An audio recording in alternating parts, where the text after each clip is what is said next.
Book of Esper के इस episode की स्टार्टिंग में जू फैन जियाओ युनसेन की तरफ अपने फिस्ट से अटैक करने के लिए आगे बढ़ता है और इस समय जू फैन रेन जियाओ येन का ब्लड निकालने के लिए तैयार हो चुका था। ये देखकर जियाओ युनसेन भी रिट्रीट करता है अपने फिंगर्स का यूज करके और रिलीज करता है गोल्डन ग्लो स्वॉर्ड एनर्जी को जू फैन की तरफ। उस स्वॉर्ड एनर्जी को पावर को देखकर जू फैन को भी अच्छे से पता था डिस्टेंस बनाए रखने से उस बूढ़े आदमी को फायदा मिलेगा और इस समय जू फैन ने चूज किया था जू फैन उस अटैक को ब्लॉक नहीं करेगा। और देन वैसे ही जू फैन के चारों तरफ डेसिमेटिंग गोल्डन ग्लो निकलने लगता है। वैसे ही जूफेन यूज करता है divine I of the world के फर्स्ट स्टेज को और देन वैसे ही जूफेन अपने पंच के साथ में जियाओ युनसेन के पास में पहुंच जाता है और इस समय जियाओ युनसेन बहुत ज्यादा ब्रूटल पावर को महसूस कर पा रहा था और वो ब्रूटल पावर उस पर प्रहार कर रही है और देन इसी की वजह से उसने एक बार फिर से अपने स्वॉर्ड रीचिंग स्वॉर्ड को बाहर निकाला। ऊपर से एक बार फिर से तलवार ने हमला किया जूफेन के ऊपर, लेकिन इस बार ये बहुत करीब से था और जूफेन ने इस अटैक को डॉज कर लिया था जिसकी वजह से उनके पीछे डिस्टेंस हो चुकी थी। जू फैन ने उनके अटैक को ब्लॉक कर लिया था और पहले की तरह फिर से वो लोग दोबारा से एक डेड लॉक में फंस चुके थे जिससे कि जो जियाओ युनसेन था वो भी पीछे हट गया और इससे जियाओ युनसेन को ही हेल्प हुई थी, चाहे वो इस अटैक को रोके या ना रोके। एक बार फिर से जू फैन के सामने दो कठिन विकल्प रखे गए। रिजल्ट को जानते हुए जियाओ युनसेन कुछ दूरी बनाने के लिए तैयार था क्योंकि जू फैन की कोई भी चॉइस उसे एक मौका दे सकता था और वो बस बार बार ऐसे ही दूर चला जाता और अपनी स्वॉर्ड एनर्जी से जू फैन के ऊपर अटैक करता। जू फैन का क्रूर दाहिना हाथ एक बार फिर खेल में आया, उसकी उम्मीदों से परे। इस समय जू फैन तलवार को रोकने के लिए दृढ़ था। इस समय जू फैन के चेहरे पर एक अजीब सी मुस्कान थी, उसे देखकर जियाओ युनसेन बेचैन हो गया। जू फैन के दाहिने हाथ और तलवार एनर्जी के बीच जो इस समय संपर्क बना हुआ था उसको देख रहा था। हमला जू फैन के माध्यम से हुआ, उस तलवार के उसने फिर से टुकड़े कर दिए और उसे नष्ट कर दिया। ये देखकर जियाओ युनसेन हैरान होकर दूर जाने के लिए दौड़ा और दूर जाते हुए अपने मन में कहता ये क्या हो रहा है। उसके मुक्के से मेरी हेवन रीचिंग स्वॉर्ड रुक जानी चाहिए थी, तो उसने ऐसा क्यों नहीं किया।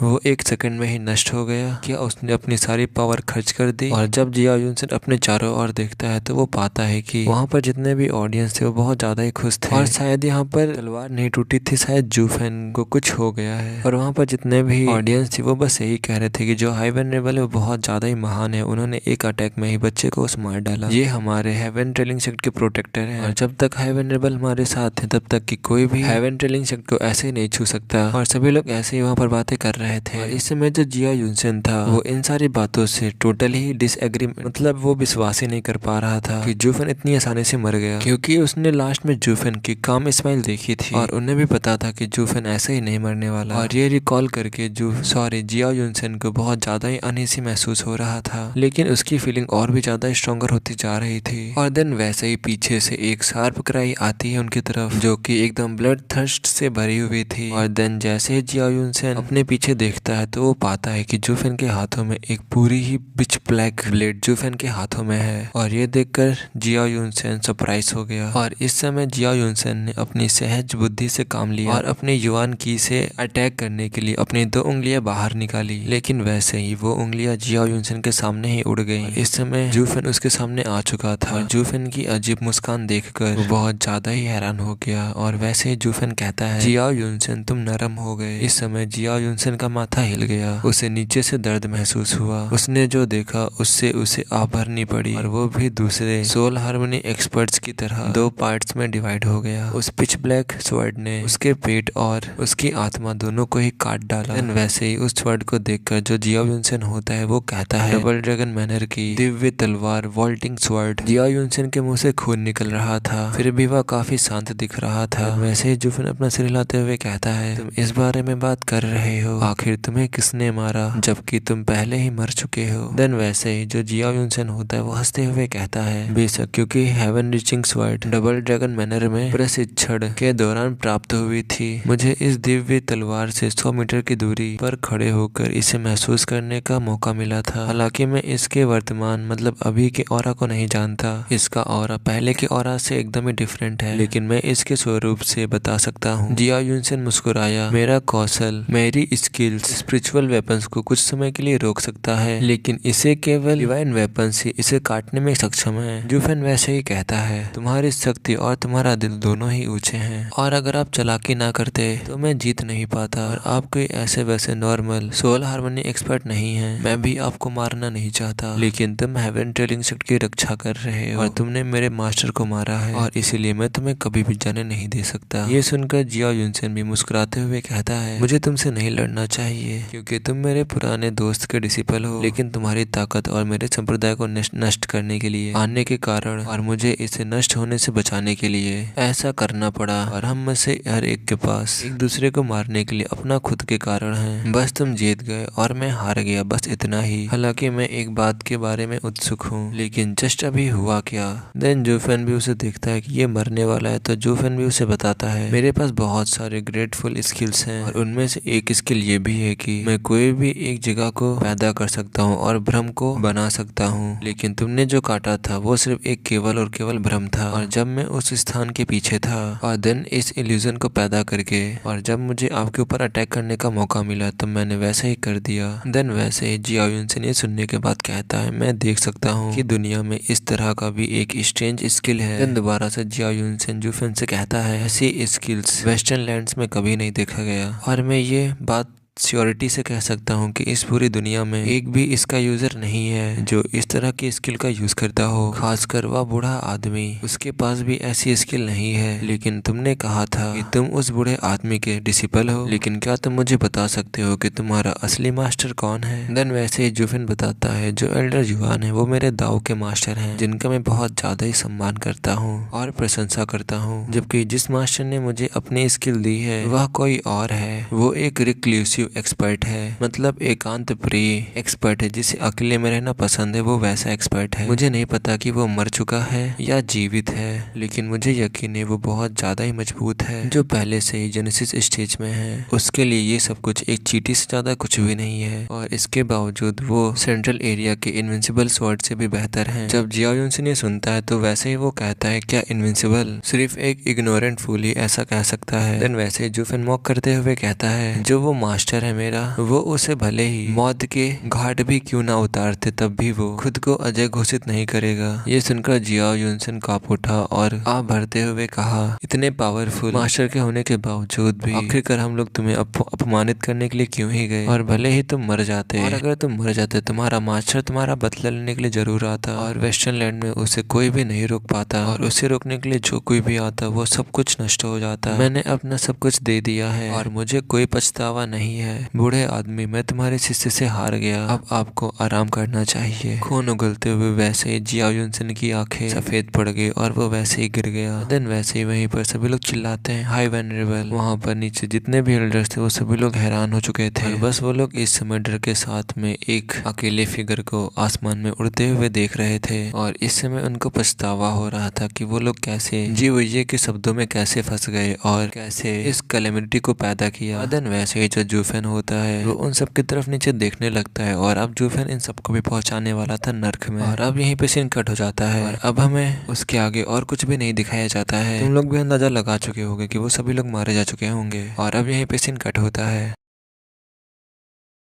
तो बुक ऑफ एस्पर की इस वीडियो को स्टार्ट करने से पहले मैं तुम्हें बताना चाहता हूँ, मैंने एक न्यू मानवा स्टार्ट किया है। उसका MC एकदम ही एवेल होने वाला है। मानवा प्लस पे उसकी रेटिंग 5 में से 5 है। वो मानवा आगे चल के वन ऑफ द बेस्ट मानवा होने वाला है, और मैं फालतू के ऐसे वैसे मानवा नहीं एक्सप्लेन करता हूँ, जो मेरे को पसंद आता है मैं वही मानवा एक्सप्लेन करता हूँ, और जिसकी स्टोरी मेरे को आगे चल के बिल्कुल भी अच्छी नहीं लगती मैं उसको वहीं पर छोड़ देता हूँ। लेकिन बिलीव में ये मानवा बहुत ज्यादा अच्छा होने वाला है, और अगर तुम सबको वो मानवा पसंद नहीं आता है तो तुम लोग अनसब्सक्राइब भी कर सकते हो। तो यार उसे एक बार चेकआउट जरूर करना, तो मैं उसकी लिंक कमेंट सेक्शन में दे दूंगा, तो वहां से जाके देख सकते हो। तो अब स्टार्ट करते हैं बुक ऑफ एस्पर के न्यू एपिसोड को। तो इस एपिसोड की स्टार्टिंग में हमें 1 महीने के बाद का सीन दिखाया जाता है। ब्लैक विंड माउंटेन में बहुत सारे लोग आए थे, और वहाँ पर 3 नए फेमिलियर फेस भी थे। वो थे चू किनचेन, वू किंगक्यू और ये लिंग। लोगो जो नहीं देखता है और पाता है कि हर कोई यहाँ पर है और बोलता है, लोगो यहाँ पर सभी को लॉर्ड चू को सभी लोग पहचान लो। और अब ये डबल ड्रैगन मैनर को रिप्रेजेंट करती हैं, और हाल ही में सेक्ट की विनाश जो सभी सेक्टों की हालत हुई है उसी के बारे में जांच करने के लिए यहाँ पर आई हैं। और जो दूसरे दोनों लोग हैं वो अल्टीमेट क्लैरिटी सेक्ट के हैं, ब्रदर वू किनक्यू और ये लिंग। ये सुनकर वहाँ पर सभी लोग सम्मान और सावधानी के साथ अपना अपना सिर झुकाते हैं उनके सामने, और वहाँ पर खड़ा कोई भी लोग सुपीरियर 3 सेक्ट को नाराज करना नहीं चाहता था, खासकर डबल ड्रैगन मैनर को। देन वैसे ही जो वो किनक्यू होता है वो सबसे कहता है, सबको इतना पोलाइट होने की कोई भी जरूरत नहीं है, हम बस यहाँ पर आपसे कुछ सवाल पूछने के लिए आए हैं, और हमें बस आप सभी लोग अपना अपना सिर्फ मेहमान समझिए। और जस्ट अभी हम लोगों ने डीमन स्कीमिंग सेक्ट और मिस्टिकल हेवन सेक्ट की जांच की है, और हमें वहाँ कोई भी एक जीवित आत्मा नहीं मिली है, और ना ही कोई निशान मिला है। जितने अधिक लोग होंगे वे उतने ही अधिक शक्तिशाली होंगे, क्योंकि अब हमारे पास आगे बढ़ने के लिए कुछ नहीं है। इसीलिए हम केवल दो संप्रदाय के सबसे करीबी सबसे बड़े गुट लुओजुनाई से मदद मांग सकते हैं। देन वहाँ पर सभी लोग चौंक जाते हैं और कहते हैं क्या तुम्हें हम पर शक है? वैसे ही जो जेलिंग होता है वो हंसने लगता है और उनसे कहता है माफ करें लेकिन थोड़ा आत्मसम्मान रखें, हम में से यहाँ पर कोई भी मूर्ख नहीं है। अगर आप कभी भी आखिरी सस्पेक्ट थे तो आप ही हैं, खासकर तुम्हारी ताकत के साथ। जेलिंग ने मजाक उड़ाया जिससे सभी लोग उसे गुस्से से घूरने लगे। देन वैसे ही जो चू किनचन होती है वहाँ पर बीच में आ जाती है। सभी लोग माफ करना, वो हमेशा ही ऐसा ही रहता है, वो सबसे ऐसे ही बात करता है, ये हमेशा ही रूड रहता है, आप उस पर ज्यादा ध्यान ही ना दो। बस हम लोग यहाँ पर इसलिए आए हैं कि हम लोग कुछ समझ सके।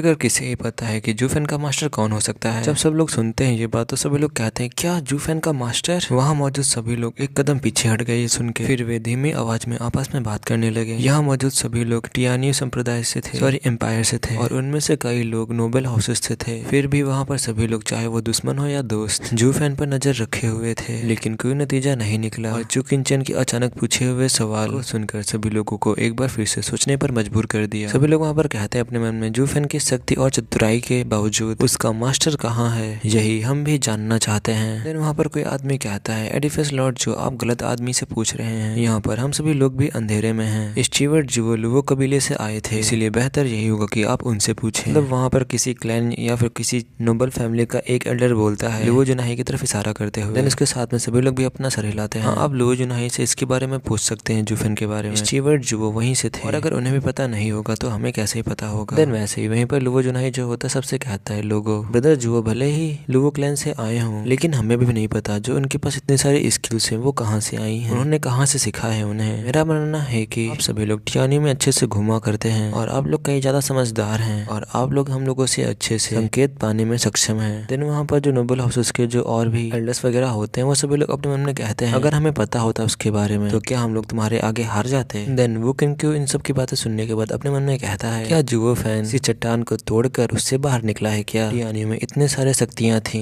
फिर भी क्या कोई उसके मास्टर का पता नहीं लगा पाया? देन वैसे जो लुओजुनाई होता है वो अपना सर हिलाता है और अपने हाथों को चलाते हुए कहता है माफ करना बड़े भाई वो किंक्यू, भाई जुओ लुओ क्लैन में ही बड़े हुए हैं एकदम एक ऑर्डिनरी पर्सन की तरह, और जिस टाइम लुओ क्लैन डिजास्टर में था उस समय हमारे ब्रदर जुओ फैन ने अपने टैलेंट को रिवील किया था और अभी तक तो कभी नहीं उन्होंने हमारे सामने किसी भी मास्टर का नाम रिवील नहीं किया है, तो इसीलिए हमें उनके मास्टर के बारे में कुछ भी नहीं पता है। और भले ही आप जूफेन के बारे में इतनी दूर से यहाँ पर जांच करने के लिए आए हो लेकिन ये कहते हुए हमें खेद हो रहा है कि हमें उसके बारे में बिल्कुल भी कुछ नहीं पता है। वो किनक्यू कहता है ऐसा कैसे हो सकता है? और इस समय जो चू किनचन थी वो भी उदास हो चुकी थी, उसे जूफेन के कोई भी ट्रेसेस नहीं दिखे थे। इस समय जो जेलिंग था वो एकदम खीरे की तरह शांत था, सिर्फ केवल एक मुस्कान को दिखा रहा था। जूफेन का जो मास्टर था वो सेक्रेट डोमेन का सबसे पुराना और सबसे ग्रेटेस्ट मास्टर था और ये तो स्पष्ट की बात है कि वो सभी लोग क्लूलेस होंगे, उन्हें इसके बारे में बिल्कुल भी कुछ पता नहीं होगा। और जो ये सिर्फ सीक्रेट था ये सिर्फ सीक्रेट बीस्ट और खुद को ही पता था और दूसरों को कभी भी ऐसा भारी रहस्य पता नहीं चल सकता। ऐसा नहीं है कि वे इसके लायक हैं। और जैसे ही जांच अपने अंतिम पर पहुंची वैसे ही एक बूढ़ी आवाज आती है लड़की चूचू आखिर तुम जूफेन की जांच क्यों कर रहे हो और क्या तुम्हें संदेह है कि इन तीनों सेक्टरों में जो कुछ हुआ है इसमें जूफेन का लेना देना है? और ये एक एल्डर ने कहा था और ये एल्डर चू किनचन के पुराने एल्डर रह चुके हैं। वैसे ही चू किनचन कहती है अंकल जियो। वैसे ही चू किनचन उनकी तरफ मुड़ जाती है और ये अंकल जियो थे, ये पहले सीनियर थे जो कि इन्वॉल्व थे जूफेन के साथ में टियानियो में। ये दोनों लोग एक दूसरे के बहुत ज्यादा क्लोज रहे हैं और बाद में चल के ब्रदर बन गए थे। देन वैसे ही जो चू किनचन होती है वो अंकल जियो से कहती है अंकल जियो क्या आप जूफेन के बारे में कुछ जानते हैं? देन दोबारा से कहती है वैसे अंकल जियो इतने दिनों से कैसे थे? देन वैसे ही अंकल जियो भी स्माइल करते हुए कहता है अभी भी जिंदा हूँ, हालांकि जूफेन के मरने की खबर सुनकर दुखी हूँ, अगर मुझ में ताकत होती तो मैं। ये कहते ही लॉन्ग जियो की आंखों में खून की प्यास चमक उठी। देन वैसे ही चू किनचन ने भी अपनी मुट्ठियां कसकर बंद कर ली। देन वैसे ही जब वो किंक्यू होता है वो अपने मन में कहता है इनके पास शक्ति नहीं अन्यथा ये पहले ही डीमन स्कीमिंग शॉट को खत्म कर चुके होते हैं। ये लोग ऐसे ही बकवास सी और बातें करते हैं, मैं उन सबको स्किप कर रहा हूँ। और अब यहीं पे सीन कट होता है। अब हमें एक आदमी को दिखाया जाता है जो कि अपने बालों को हवा में लहरा रहा था। एक लंबा और चमकदार आदमी एक ऊंची चोटी पर खड़ा हुआ था, वो इस समय फ्री और इजी महसूस कर रहा था। देन वैसे ही वो आदमी आकाश को देखते हुए एक गहरी आह भरी जो कि अनकैरेक्टरिस्टिक थी। देन वैसे उसके सामने तीन आदमी लैंड करते हैं और उसे बाउट करते हुए कहते हैं एल्डर डू क्या तुम लोगों ने?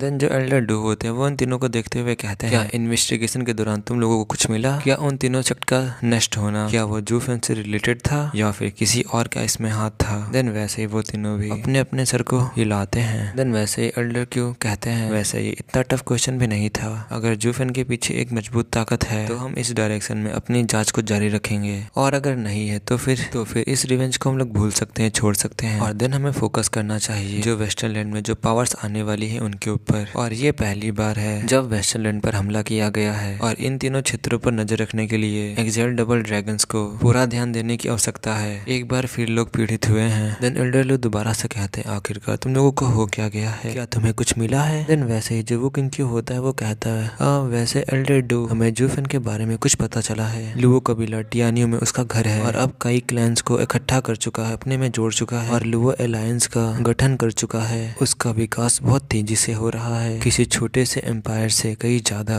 वो लगातार एक टॉप एम्पायर बनने की ओर बढ़ रहा है। देन वैसे जो एल्डर डू होते हैं उनकी बात को काटते हुए कहते हैं, मुझे पता है लुओ अलायंस के बारे में, इससे कोई भी फर्क नहीं पड़ता चाहे वो कितना फास्ट ग्रो कर रहा हो, लेकिन वो कभी भी 3 सेक्टर को ऐसे ही डिस्ट्रॉय नहीं कर सकता। इवन वो वेस्टर्नलैंड के वीकेस्ट सेक्टर को भी डिस्ट्रॉय नहीं कर सकता, और ये सब कुछ एक सिर्फ एब्सोल्यूट पावर ही कर सकती है। वो बहुत ज्यादा ही पीछे हैं, उनके पास मकसद हो सकता है, लेकिन क्योंकि उनके पास पावर नहीं है इसीलिए उन्हें खारिज कर दिया गया है। अब क्या कोई और शक्ति है? देन वैसे उनमें से कोई कहता हो सकता है कि कोई एक हो। देन एल्डर डू को ये अजीब लगा। देन वैसे ही कहते हैं, वो किंग तुम हमेशा ही शांत और सहज रहते हो, लेकिन अभी तुम क्यों इतना हिचकिचा रहे हो? तुम लोग सही बताओ तुम्हें क्या मिला वहाँ से? देन वैसे जो वो किंग होता है वो एल्डर डू से कहता है, एल्डर डू क्या आपने डेविल माउंटेन या फिर 9 सेरेनिटीज के बारे में सुना है? सॉरी, ओवरलॉर्ड 9 सेरेनिटीज के बारे में सुना है? वैसे ही एल्डर डू पूछते हैं वो क्या है और वो कहाँ होना चाहिए? 9 सेरेनिटीज का अधिपति कौन है? ओवरलॉर्ड कौन है? वो किंग कहता है, मुझे पता था कि सर आपने भी इसके बारे में नहीं सुना होगा। एल्डर डू दोबारा से कहते हैं, तुम क्या ये सोचते हो क्या मुझे वेस्टर्नलैंड के सारे नाम पता होंगे? और क्या तुम ये सोचते हो कि मेरे पास इतना टाइम होगा कि मैं दूसरों के नाम जानूं? देन वैसे ही वो किंग कहता है, काश वो कोई नहीं होता, लेकिन वो डबल ड्रैगन गैदरिंग का बेस्ट डिसिपल जुओ फैन है। जुओ फैन ही ओवरलॉर्ड है डेविल माउंटेन, या फिर कह सकते हो ओवरलॉर्ड 9 सेरेनिटीज है।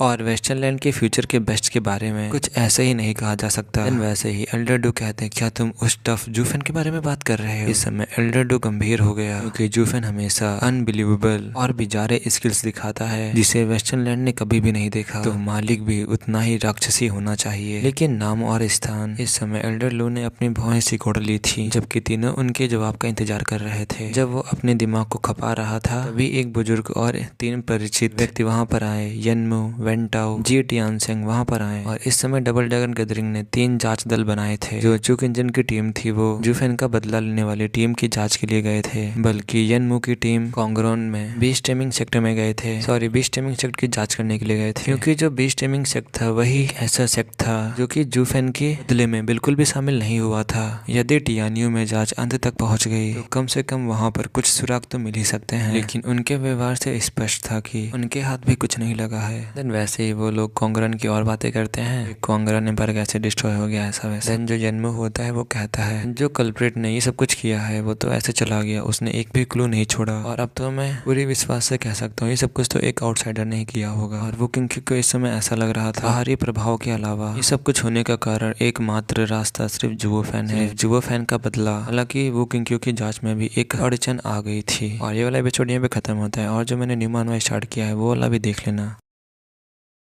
तो बुक ऑफ एस्पर के इस एपिसोड की स्टार्टिंग में जहाँ पर वो किंग की टीम खड़ी हुई थी और जो एल्डर खड़ा हुआ था, वहीं पर यनमू की टीम और उनके एल्डर भी आ जाते हैं। वो लोग आपस में ऐसे ही बात करने लगते हैं कि 9 सेरेनिटीज ओवरलॉर्ड कौन है। देन उन सब की आपस में बात करने से पता चलता है जो 9 सेरेनिटीज ओवरलॉर्ड है वो जूफेन का मास्टर है। और वो लोग ऐसी और बातें करते हैं कि सही में वो जूफेन का मास्टर है तो फिर वो कितना ज्यादा ही पावरफुल होगा, क्योंकि जूफेन इतना ज्यादा पावरफुल था और मास्टर तो उसका मास्टर तो और ही अलग लेवल पे होगा। और उसने 3 सेक्ट ऐसे ही तबाह कर दिए, लेकिन आखिरकार वो कौन से स्टेज में होगा? क्या कोई अंदाजा लगा सकता है? जरा 1 मिनट रुको। अगर वो इन तीनों सेक्ट को खत्म कर सकता है और अगर वो जूफेन का मास्टर है, अगर वो जूफेन का बदला ले रहा है, इसका मतलब ये होगा कि जो उसका नेक्स्ट टारगेट होगा वो होगा राइट हेवन ट्रेलिंग सेक्ट। लेकिन जो दूसरा एल्डर होता है एल्डर ऊ, वो एल्डर डू से कहता है, लेकिन जो हेवन ट्रेलिंग सेक्ट है वो ऐसा वैसा मामूली सेक्ट नहीं है, नहीं तो वो लोअर 3 सेक्ट में आता है, वो मिडिल 3 सेक्ट है और उसमें dozens of soul harmony stage के एक्सपर्ट है, तो वो उसे तो डिस्ट्रॉय नहीं कर सकता। और अब हमें वहाँ पर पर जाना चाहिए और वहाँ पर उन सबको भी देखना चाहिए। जब वो लोग ऐसी बातें कर ही रहे होते हैं वैसे वहाँ पर एक और टीम आ जाती है जो कि होती है सुइरुवा की। इस समय जो सुइरुवा की टीम थी वो गई थी हेवन ट्रेलिंग सेक्ट को देखने के लिए, लेकिन वो लोग वहाँ से देखकर वापस आ चुके हैं और दिन आते ही कहते हैं जो हेवन ट्रेलिंग सेक्ट है वो भी डिस्ट्रॉय हो चुका है। और ये सुनकर वहाँ पर सभी लोग दोबारा से हैरान हो जाते हैं। और अब जब ये बात तीनों को पता चलती है, मतलब कि इन तीनों ही टीमों को हेवन ट्रेलिंग सेक्ट डिस्ट्रॉय हो चुका है, तो वो लोग वैसे ही बिना किसी देरी किए बहुत ज्यादा स्पीड में यूनिवर्सल रिलेटिव सेक्ट की तरफ भागने लगते हैं। वैसे जो एल्डर ऊ होते हैं वो एल्डर डू से कहते हैं 9 सेरेनिटीज ओवरलॉर्ड यूफेन का बदला ले रहा है तो फिर जो नेक्स्ट टारगेट होगा वो डेफिनेटली यूनिवर्सल रिलेटिव सेक्ट होगा।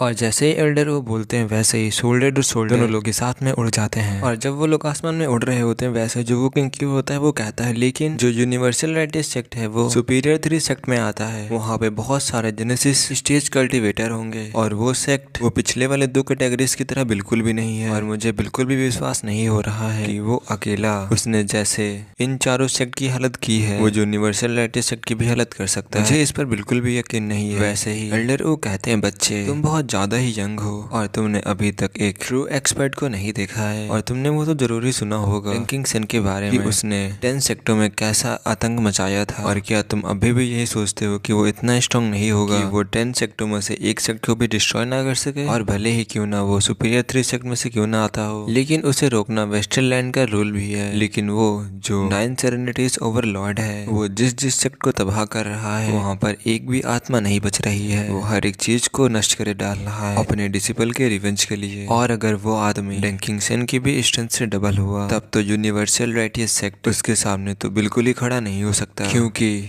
ट्रू एंड अल्टीमेट पावर के सामने एक सेक्ट कुछ भी नहीं है, सिर्फ और सिर्फ एक कार्ड के हाउस जैसा है जिसे अपने पैरों के मुताबिक अपने पैरों की तरह रौंद दिया जाएगा। इस समय एल्डर ऊ के आंखों में गहरी चमक थी। इस समय वो इस तरह के फोर्स से भयभीत थे और वो किंग ने भी कांपते हुए सर हिलाया। देन वैसे जो जन्म होता है वो मजाक उड़ाते हुए कहता है एल्डर ऊ क्योंकि वो इतना शक्तिशाली है यहाँ तक कि सुपीरियर 3 में से एक सेक्ट भी उसके सामने बेकार है, तो क्या हम लोग इसकी वजह से स्मॉल फ्राइज नहीं बन जाएंगे? वैसे ही एल्डर ऊ कहते हैं नहीं, हम डबल ड्रैगन गैदरिंग को रिप्रेजेंट करते हैं जिसके पास वेस्टर्न लैंड की सभी फोर्सेस को मूव कराने की अथॉरिटी है। देन वैसे जो एल्डर डू होते हैं वो कहते हैं अगर वो पूरी तरह से इस पर अड़ा नहीं तब हम कर सकते हैं इस मुद्दे पर बात करने के लिए हमारे नाम का लाभ उठाएं। और इस समय कोई भी पूरे वेस्टर्न लैंड का दुश्मन नहीं बनना चाहता होगा, यहाँ तक कि ओल्ड रैंकिंग सेन भी। देन वैसे ही जो जन्म होता दोबारा से कहता है अगर वो ये सब कुछ सुनने के बाद जानने के बाद भी बदला लेने पर अड़ा रहा तो। देन वैसे ही एल्डर डू भरते हुए कहते हैं तो फिर ये पक्का सेकंड इनविंसिबल स्वॉर्ड होगी। जन्म कहता है क्या इनविंसिबल स्वॉर्ड, इसका मतलब क्या? वैसे एल्डर डू कहते हैं हाँ इनविंसिबल स्वॉर्ड। इस समय जो उसकी स्ट्रेंथ के रूमर फैल रहे हैं उसके पास इस समय इतनी ज्यादा फोर्स है, सॉरी इतनी ज्यादा स्ट्रेंथ है कि वो अकेले ही यहाँ की पूरी फोर्स से लड़ सकता है और सिर्फ उसे रोका जा सकता है 4 एरियाज के साथ में अलायंस को जोड़कर, क्योंकि वो इस समय जेनेसिस स्टेज के पीक पर पहुंच चुका है और अब वो इसके आगे 1 इंच भी एडवांस नहीं कर सकता। और अगर जेनेसिस स्टेज के आगे कोई स्टेज होती तो फिर वो अपने टैलेंट से उसे हासिल कर लेता और दुनिया का सबसे अनडिस्प्यूटेड स्ट्रॉन्गेस्ट मैन बन जाता। और जो उसका इनविंसिबल का टाइटल है वो हमेशा के लिए उसके पास ही रह जाता। और इस समय इस खुलासे से सभी लोग तनाव में आ गए और जो ये लिंक की आंखें थी वो इस समय बैटल स्पिरिट से जलने लगी थी। और हमें यहाँ पर बताया जाता है इनविंसिबल स्वॉर्ड के उस स्टेज पर अटके रहने का सबसे बड़ा रीजन ये था कि उस स्टेज के आगे सीमा लगा दी गई है, उसके आगे यहाँ कोई भी नहीं बढ़ सकता। देन वैसे ही जो जेलिंग होता है वो अपने मन में कहता है हालांकि वो इतना बड़ा ग्रेट पावर बनने के लिए उसने कैसी ट्रेनिंग की होगी। मैं सोच रहा हूँ कि अगर कि मैं जेनेसिस स्टेज तक पहुँच गया तो फिर तब क्या एक ह्यूमन जीतेगा या फिर एक इनहेरिटर? सॉरी, अगर जेनेसिस स्टेज में रहने वाले एक सेक्रेट बीस्ट इनहेरिटर की फाइट होती है और एक ह्यूमन की फाइट होती है तो फिर कौन जीतेगा? और इस समय युद्ध के प्यास ये लिंक के दिल में एक ज्वालामुखी की तरह उबल रही थी। देन वैसे ही जो एल्डर डू होते हैं वो आगे देखते हुए कहते हैं देखो बस हम लोग यूनिवर्सल रिलेटिव सेक्ट के पास पहुंचने ही वाले हैं। और इस समय एल्डर डू ने एक जंगल की तरफ इशारा करते हुए कहा था और दोबारा से कहते हैं चलो वहाँ पर जल्दी से चलते हैं। देन वैसे ही वहाँ पर एक बहुत बड़ा एक्सप्लोजन होता है, वहाँ पर बहुत बड़ा फायर का एक्सप्लोजन हुआ था और वैसे ही एल्डर डू के शब्द वैसे ही डूब गए। और इस समय गोल्डन इन्फर्नो बादल के बायोंड उड़ रहा था और ऐसा लग रहा था कि मानो कि उसने हेवेंस को निगल लिया हो। और देन उसके बाद जो हीट वेव थी वो हैमर की तरह उनके पास आ रही थी। देन उनके पास आकर के स्लैम होती हैं। देन वैसे ही तीनों एल्डर एक साथ में कहते हैं डिसिपल्स को बचाओ। देन वैसे वहाँ पर जितने भी एल्डर्स थे वो सभी लोग अपनी अपनी युवान की को अनलीश करते हैं। और इस समय उनके सामने एल्डर्स ने एक शील्ड को बना लिया था, लेकिन उनके शील्ड उस हीट वेव के सामने कुछ भी नहीं टिकी। उन हीट वेव्स ने उनकी शील्ड को टुकड़े टुकड़े में तोड़ दिया। देन वो अटैक करते हैं एल्डर्स के ऊपर, जिसकी वजह से एल्डर्स अपने मुंह से खून को उगलने लगते हैं। और देन वो लोग उड़ करके पीछे जाके गिरते हैं। और देन उनके बाद वो हीट वेव डिसिपल से जाके टकराती है, जिसकी वजह से जो डिसिपल्स थे वो लोग भी अपने मुंह से खून को उगलने लगते हैं और अनकॉन्शियस हो जाते हैं। और लगभग 1 घंटे के बाद वो लोग अपने होश में आते हैं, लेकिन अपनी आंखों से जो कुछ वो देख रहे थे वह कुछ भी नहीं था, जिसके लिए उनका छोटा दिमाग उन्हें इस विनाश के लिए तैयार कर सकता था। हजारों हजारों मील तक घास का एक टुकड़ा भी नहीं बचा था, और हरे भरे जंगल का भी कोई निशान नहीं बचा था, और कोई चिन्ह भी नहीं बचा था जिससे मालूम हो सके कि यहाँ कभी एक हरा भरा जंगल भी हुआ करता था। उसकी जगह राख और जलती हुई कालिक ने ले ली थी। और ये देखकर जो एल्डर डू थे एक बार फिर से अपने मुंह से खून को थूकते हैं और कहते हैं आखिरकार ये कैसा नरक है, आखिरकार क्यों यहाँ पर कुछ भी नहीं बचा। हम लोग तो वैसे ही आए थे जैसे कि एक्सप्लोजन हुआ था, लेकिन हम जैसे जेनेसिस स्टेज एक्सपर्ट के लिए भी उस एक्सप्लोजन से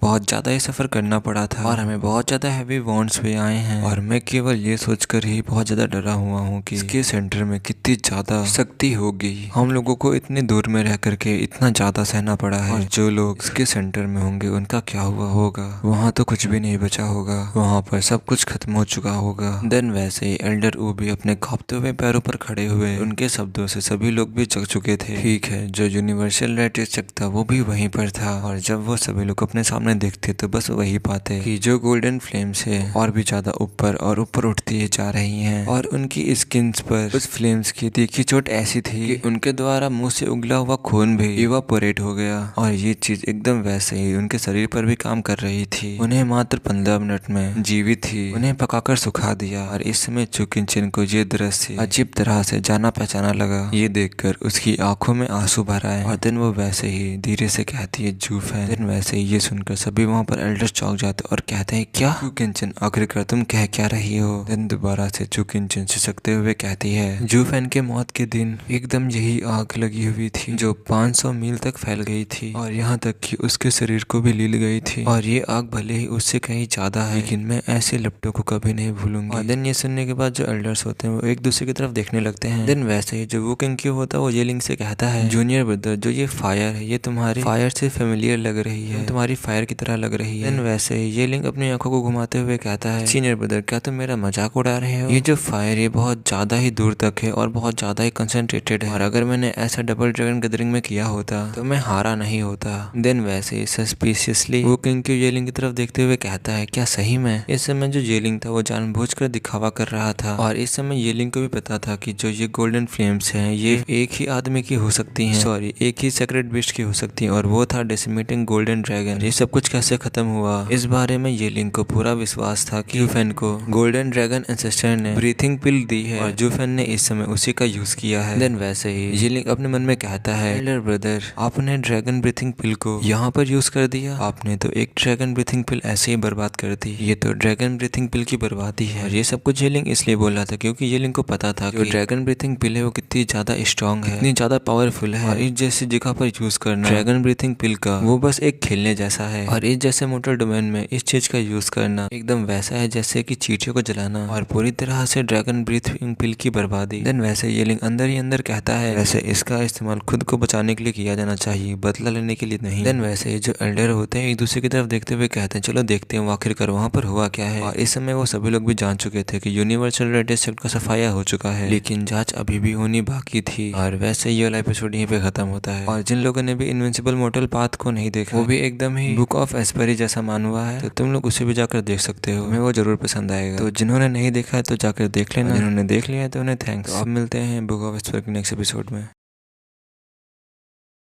तो बुक ऑफ एस्पर के इस एपिसोड की स्टार्टिंग में हमें जूफेन को दिखाया जाता है जो कि काले कपड़े को पहने हुए और स्माइल करते हुए उस फायर इन्फर्नो से दूर जा रहा था और देन वैसे हंसते हुए कहता है हा जो ड्रैगन ब्रीथिंग पिल है वो सबसे अच्छी है। मैंने सेक्ट के बैरियर में एक छेद किया और फिर उसे फेंक दिया। चाहे इसमें जितने भी जेनेसिस स्टेज और सोल हार्मनी स्टेज एक्सपर्ट क्यों ना हो, वो सबके सब खत्म हो जाएंगे। जूफेन के लिए अब तक का ये सबसे आसान बदला था और इस समय जूफेन को अपना बिल्कुल भी समय बर्बाद करना नहीं पड़ा था। बस एक चीज को फेंक कर अपना बदला ले लो। और ये लोग वर्दी थे ड्रैगन एंसेस्टर की ट्रू पावर के लिए। हालांकि इस तरह के विनाश को देखकर और जूफेन को ये देखकर अनबेरेबल लग रहा था। किसी के लिए भी दया नहीं, किसी के लिए अफसोस नहीं। लेकिन जो ड्रैगन ब्रीथ पिल थी वो बर्बाद हो चुकी थी, लेकिन जूफेन ने इसे आखिरी में यूज कर ही लिया और इससे यहाँ पर हर एक चीज तबाह हो चुकी है, हर एक कॉर्नर। और ऐसे ही जूफेन सोचते हुए चलते हुए जा रहा था, लेकिन ऐसे ही वो सामने देखता है और उसे कोई आता हुआ दिखता है। वैसे ही जूफेन कहता है ओह कोई आ रहा है, और चाहे दोस्त हो या दुश्मन, दूर की टीम हो या भगौड़ा, एक बार देख लेने पर मुझे पता चल जाएगा। देन वैसे जूफेन की राइट आई में 6 गोल्डन हेलोस चमकने लगते हैं और इस समय जूफेन ने यूज किया था divine I of the void 6 stage का, वॉइड डोमेन का। देन वैसे ही इसकी शक्ति से हवा में लहरें उठने लगती हैं जिससे कि एक बैरियर बन गया और जूफेन भी उस बैरियर के अंदर घुस जाता है और इस वर्ल्ड से गायब हो गया और वो बस अपने पीछे केवल एक आग की दुनिया छोड़ गया। और उस गोल्डन फ्लेम से निकलती हुई चिलचिलाती गर्मी ने सब कुछ जला दिया और हवा को विकृत कर दिया। और वहाँ पर चुकिंचन और दूसरी टीम्स वहाँ पर जल्द ही पहुंच गई और वहाँ पर कोई भी लिविंग बीइंग सरवाइव नहीं था। वहाँ पर इस समय सभी लोग मारे जा चुके थे और यहाँ तक कि जो जेनेसिस स्टेज के एल्डर थे वो लोग भी बहुत ज्यादा ही गर्मी को महसूस कर पा रहे थे। और डिसिपल्स की तो बात ही अलग थी। इस समय वो सभी लोग बहुत ज्यादा दुखी और उन्हें बहुत ज्यादा सांस लेने में दिक्कत हो रही थी। इस समय उन्हें ऐसा लग रहा था कि जैसे कि यहाँ पर और अधिक समय तक रहना उनके जीवन का समाप्त हो जाना। और वो सब कुछ देखकर वो सभी लोग कहते हैं हे भगवान, एक इंसान ये कैसा ही कर सकता है। और वो लोग जहाँ भी देख रहे थे उन्हें केवल गोल्डन फ्लेम्स और उससे भी ज्यादा सिर्फ और सिर्फ गोल्डन फ्लेम्स ही दिखाई दे रही थी। और इस समय एल्डर डू का जो चेहरा था वो सदमे में था। और देन वैसे ही शॉक में कहते हैं जो सुपीरियर 3 सेक्ट का जो यूनिवर्सल राइटियर सेक्ट था वो डिस्ट्रॉय हो चुका है सिर्फ फ्लैश की स्पीड में। और क्या यही ओवरलॉर्ड 9 सेरेनिटीज की पावर है? और जब जूफेन ये सुनता है तो वो कहता है क्या ओवरलॉर्ड 9 सेरेनिटीज और डेविल माउंटेन, आखिरकार इन्हें इस नाम के बारे में कैसे पता चला? इस समय जो जूफेन था वो अपने एक छोटे से हाइड किए हुए होल में था और वहां से वो सब कुछ देख रहा था। जब जूफेन ने ये नाम सुना तो वो भी थोड़ा सा शॉक्ड हो चुका था। और देन वैसे ही जूफेन कहता है इन्होंने जरूर ही टियानियो को फिगर आउट किया होगा जिससे कि इन्हें ये नाम पता चल गया होगा। तो इसका मतलब ये है कि double dragon manner western land में जो सेक्ट तबाह हुए हैं उनकी जांच करना स्टार्ट कर दिया है। चलो जो भी हो रहा है ये मेरे लिए ही अच्छा है। अब जो मेरा झूठा नाम जो मैंने फैलाया था ओवरलॉर्ड 9 सेरेनिटीज का, ये डबल ड्रैगन मैनर को काफी टाइम तक भटकाए रखेगा और फिर मेरे तक नहीं पहुंच पाएगा। और कौन ही जानता था कि जूफेन के द्वारा टियानियो में एक छोटा सा मजाक इस समय जूफेन के इतना ज्यादा काम आएगा। और अगर डबल ड्रैगन मैनर ने जल्द ही जांच जारी की होती तो जल्द ही वो उसे पकड़ लेते, लेकिन अब ऐसा कभी भी नहीं होगा। हालांकि वैसे भी जूफेन को किसी का भी डर नहीं था, लेकिन जूफेन अभी मुसीबत में पड़ना भी नहीं चाहता था और हर समय मौत के मुंह में जाना अच्छी बात नहीं। और वेस्टर्न लैंड के 4 सेक्टों को मिटाना बहुत बड़ा अपराध था जिससे वो कभी भी नहीं बच सकता। देन वैसे में एल्डर ऊ की तरफ दिखाया जाता है। वो कहते हैं क्या ये ओवरलॉर्ड 9 सेरेनिटीज ने किया है? इस समय सभी एल्डर बहुत ज्यादा ही शॉक में थे। देन वैसे दोबारा से कहता है ऐसा नहीं हो सकता, ऐसा करने का कोई रास्ता नहीं है, किसी भी पर्सन के पास इतनी ज्यादा पावर हो ही नहीं सकती। और मैं शर्त लगा के कह सकता हूँ जो वर्ल्ड का स्ट्रॉन्गेस्ट कल्टिवेटर है जिसे कि इनविंसिबल स्वॉर्ड भी कहते हैं वो भी ऐसा नहीं कर सकता। देन वैसे ही जो एल्डर डू होते हैं वो कहते हैं तो तुम्हारा कहने का मतलब क्या है? क्या तुम्हारा कहने का मतलब ये है कि क्या कोई चीज यहाँ पर आस पास है? और जब एल्डर डू की बात सुनते हैं तो वैसे उनकी आंखें चमक जाती हैं और वैसे ही कहते हैं ये सिर्फ एक आदमी के द्वारा नहीं किया जा सकता, इसके पीछे जरूर ही कोई और स्पष्टीकरण होना चाहिए जिसे हम अभी तक नहीं समझ पाए हैं। और हो सकता है कि यूनिवर्सल राइटियर सेक्ट के नीचे कुछ अस्थिर चल रहा था जिसका इस्तेमाल उसने ये सब कुछ करने के लिए किया। और फिर क्यों आखिरकार सभी सेक्ट दूसरी तरह डिस्ट्रॉय हुए, लेकिन ये सेक्ट ही ऐसे क्यों डिस्ट्रॉय हुआ? और चाहे कुछ भी हो जाए लेकिन मैं ये मानने से इनकार करता हूँ कि एक कल्टिवेटर इतना ज्यादा शक्तिशाली हो सकता है। और अगर वो इतना ज्यादा ही पावरफुल होता तो जांच करने का क्या ही मतलब है, क्योंकि वे सभी एक ही तरह से मारे जाएंगे। अगर नहीं तो फिर पूरे वेस्टर्न लैंड का खात्मा हो जाएगा।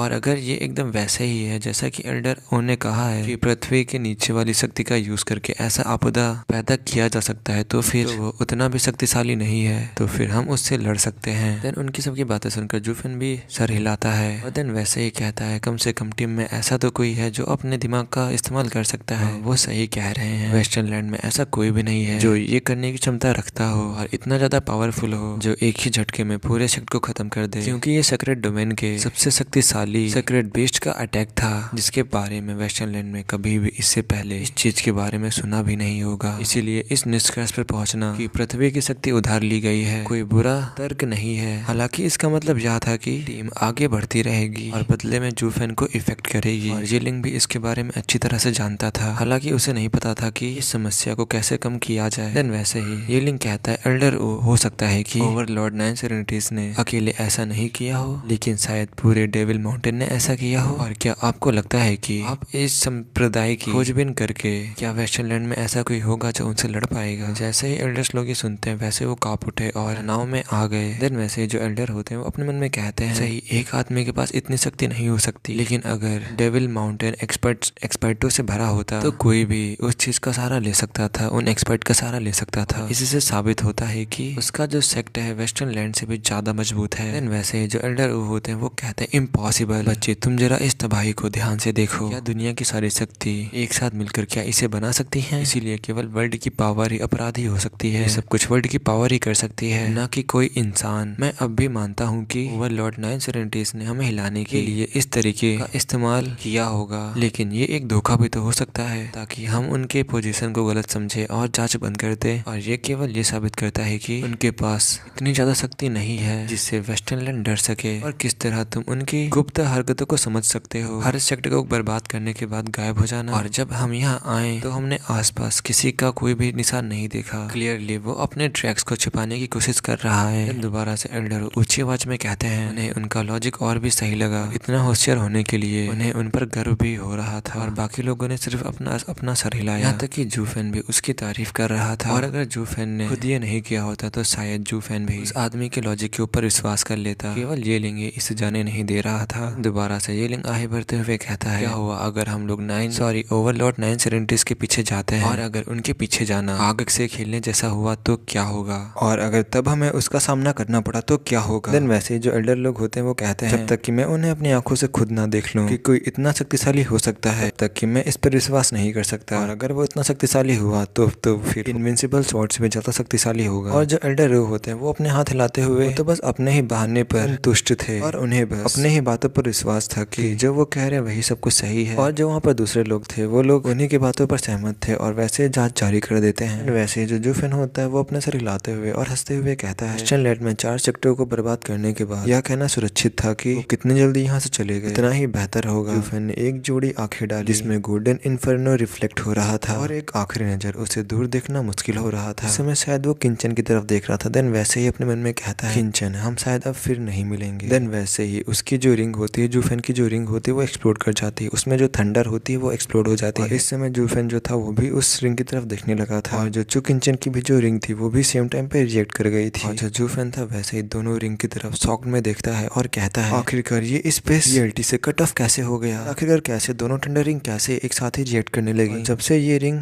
अपने असली मालिक के साथ थी इसीलिए वो अपने ट्रू नेचर के साथ में ढल गई। जूफेन और चू किंचन दूसरे के लिए तड़प में इस जगह के सीमाओं को तोड़ हुए अंगूठियां को चालू कर दी। देन वैसे ही जो चू किंचन होती वो कहती जूफेन, और ये कह करके शॉक में अपने रिंग की तरफ देखने लगती है। आंखों से आंसू बहने लगे थे और वो चिल्लाने लगी थी और इधर उधर देखकर हर जगह वह जूफेन को खोजने लगी थी और कह रही थी जूफेन तुम मरे नहीं हो, तुम यहीं कहीं हो है ना। और जब एल्डर ये सुनते हैं तो वो कहते हैं क्या जूफेन मरा नहीं है। वैसे ही जो एल्डर्स होते हैं वो चू किंचन की तरफ टर्न हो जाते हैं। चू किंचन से कहते हैं आखिरकार तुम कह क्या रही हो और आखिरकार तुम्हें कैसे पता कि जूफेन मरा नहीं है। लेकिन जो इस समय चू किंचन थी वो सिर्फ जूफेन का ही नेम लिए जा रही थी। इस समय चू किंचन की आंखें होप से भर आई थी और उसे भी पता था कि जो ये थंडर रिंग है ये जूफेन की थंडर रिंग से कनेक्टेड है और ये रिंग उनकी शपथ थी। देन वैसे ही जो ये रिंग होता है वो किंचन से कहता है जूनियर सिस्टर शायद तुम गलत हो और शायद तुम्हें ऐसा लगा हो कि तुमने उसे अपने सामने देखा। जूनियर सिस्टर जूफेन मर चुका है तो वो ये कैसे हो सकता है। देन ये रिंग वैसे ही अपने मन में कहता है अगर एल्डर ब्रदर इन्हें मिल गया तो एल्डर ब्रदर वेस्टर्नलैंड का दुश्मन बन जाएगा। देन दोबारा से जो चू किंचन होती है वो और इस समय जो जू फैन था वो बस उसे मतलब कि चू किंचन को दुश्मन के तौर पर जानता था और ये बात बिल्कुल भी बदलने वाली नहीं थी। लेकिन वैसे ही जो चू किंचन होती है वो कहती है, चलो मैं जानती हूँ कि तुम सिर्फ जू फैन को अपना दुश्मन समझते हो, तुम उसके मरने का इतराज नहीं कर सकते। अरे सॉरी, मतलब कि जो चू किंचन थी वो जेलिंग को ऐसे समझती थी कि जो जेलिंग है वो जू फैन का दुश्मन है, इसीलिए जो जेलिंग है वो तो ये कहेगा ही जो जू फैन है वो मर चुका है, इसीलिए जो चू किंचन है वो ऐसा कह रही है। देन दोबारा से चू किंचन कहती लेकिन वो अभी भी जिंदा है। दोबारा से चिल्लाते हुए कहती है, जू फैन मुझे पता है कि तुम जिंदा हो, जल्दी से बाहर आओ। देन वैसे ही जो जेलिंग होता है वो अपने मन में कहता है, तुम उसे क्यों ही बुला रही हो, तुम उसे बाहर बुला करके उसे पूरे वेस्टर्नलैंड का दुश्मन बना दोगी और पूरा वेस्टर्नलैंड उसके पीछे पड़ जाएगा। और ये वाला एपिसोड अभी यहीं पे खत्म होता है और अब मिलते हैं इसके नेक्स्ट एपिसोड में।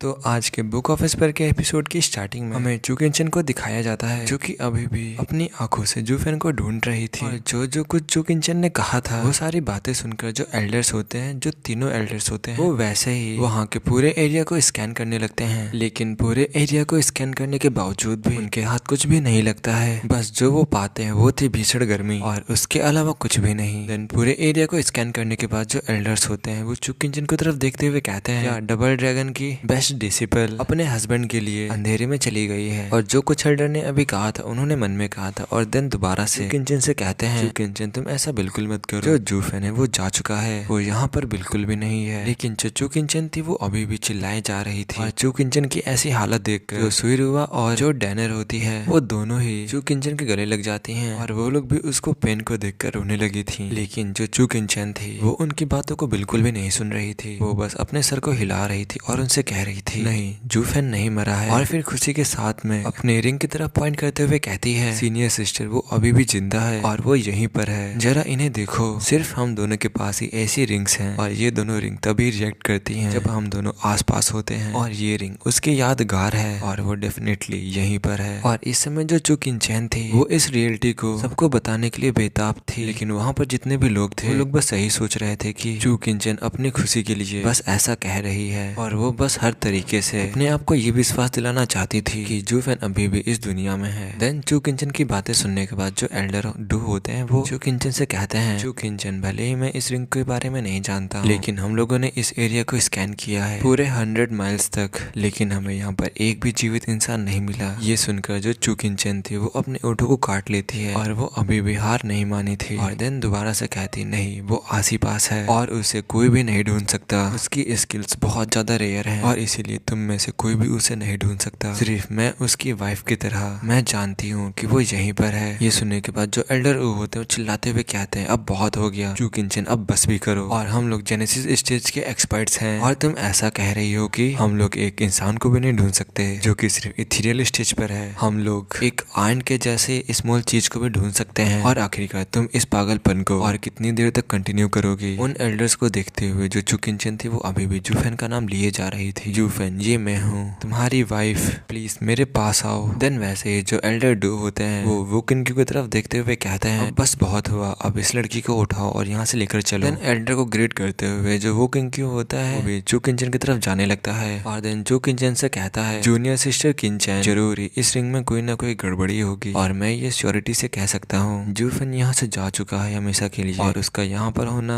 बिल्कुल भी इम्पॉसिबल है और अब तुम्हें डबल ड्रैगन मैनर वापस चलना चाहिए और थोड़ा सा तुम्हें आराम करना चाहिए। चू किंचन दोबारा से कहता है, नहीं ये रिंग कभी भी मुझसे झूठ नहीं बोलेगी, वो यहीं पर है। और देन ऐसे ही चू किंचन चिल्लाते हुए बस जू फैन का नाम ले रही थी। देन दोबारा से कहती है जू फैन, और इस समय जू फैन अपने सील्ड स्पेस में उसने ये सब कुछ देखकर अपने दांतों को पिसना स्टार्ट कर दिया और वैसे ही अपनी आंखों को भी बंद कर लेता है और आंखों के कॉर्नर पर आंसू भी इकट्ठा हो चुके थे। वो जानता था कि जू फैन को चू किंचन से नहीं मिलना चाहिए था क्योंकि वो उससे अलग होने का साहस नहीं कर सकता था। देन वैसे ही एक आवाज आती है किंचन और आखिरी में दिल की जीत हुई और इस समय जू फैन ने बहुत धीमे से किंचन का नाम लिया था और इस भारी आवाज को सुनकर वहां पर ठहरे सभी लोग कांप उठे, वो सभी अपने सदमे से उभर नहीं पाए। इस समय चू किंचन बहुत ज्यादा खुश हो चुकी थी और फिर चू किंचन वैसे ही कहती है, जू फैन क्या ये तुम हो, मुझे पता था कि तुम जिंदा हो। देन वैसे वहाँ पर जितने भी एल्डर्स होते हैं वो सभी लोग घबरा करके इधर उधर चारों ओर देखने लगते हैं और कहते हैं, क्या जू फैन वास्तव में अभी भी जिंदा है। और देन वैसे ही एल्डर्स कहते हैं अगर वो जिंदा है तो फिर इंसेक्टों का जितना भी मामला है वो सब अभी हल हो जाएगा। और देन दोबारा से इधर उधर खोजने लगते हैं, स्कैन करने लगते हैं, लेकिन इतना सब कुछ ढूंढने के बाद भी उन्हें कुछ भी नहीं मिलता। अभी एक हंसने की आवाज आती है और कोई हंसते हुए कहता है हा हा हा, क्या 3 शैतान अपनी सोल की मदद लेकर मुझे ढूंढने की कोशिश कर रहे हैं, कितना मजाकिया है। और उसी जोरदार आवाज के साथ जिस स्पेस में जूफेन छुपा हुआ था वहां से ब्लैक फ्लेम इरप्ट होने लगी, मतलब निकलने लगी। और फिर वैसे ही धीरे धीरे जो वो ब्लैक थंडर फ्लेम थी वो एक जाइंट का शेप ले लेती है। और जो उसकी आंखें थी वो गोल्डन कलर की थी और जो उन आंखों में फ्लेम्स थी वो 2 इरप्टेड वोल्केनोज की तरह लग रही थी। और उसके अंदर से निकलने वाली खौफ उन तीनों एल्डर्स के ऊपर टूट पड़ी और वो तीनों एल्डर्स वैसे ही कांपने लगे। और उन्हें इस समय ऐसा लग रहा था कि वो उस इंसान के सामने, वो उस जाइंट के सामने बस एक कीड़े मकोड़े हैं जिन्हें कभी भी कुचला जा सकता है। और दिन वैसे ही वहाँ पर सभी लोग अपने गर्दन को ऊपर उठा करके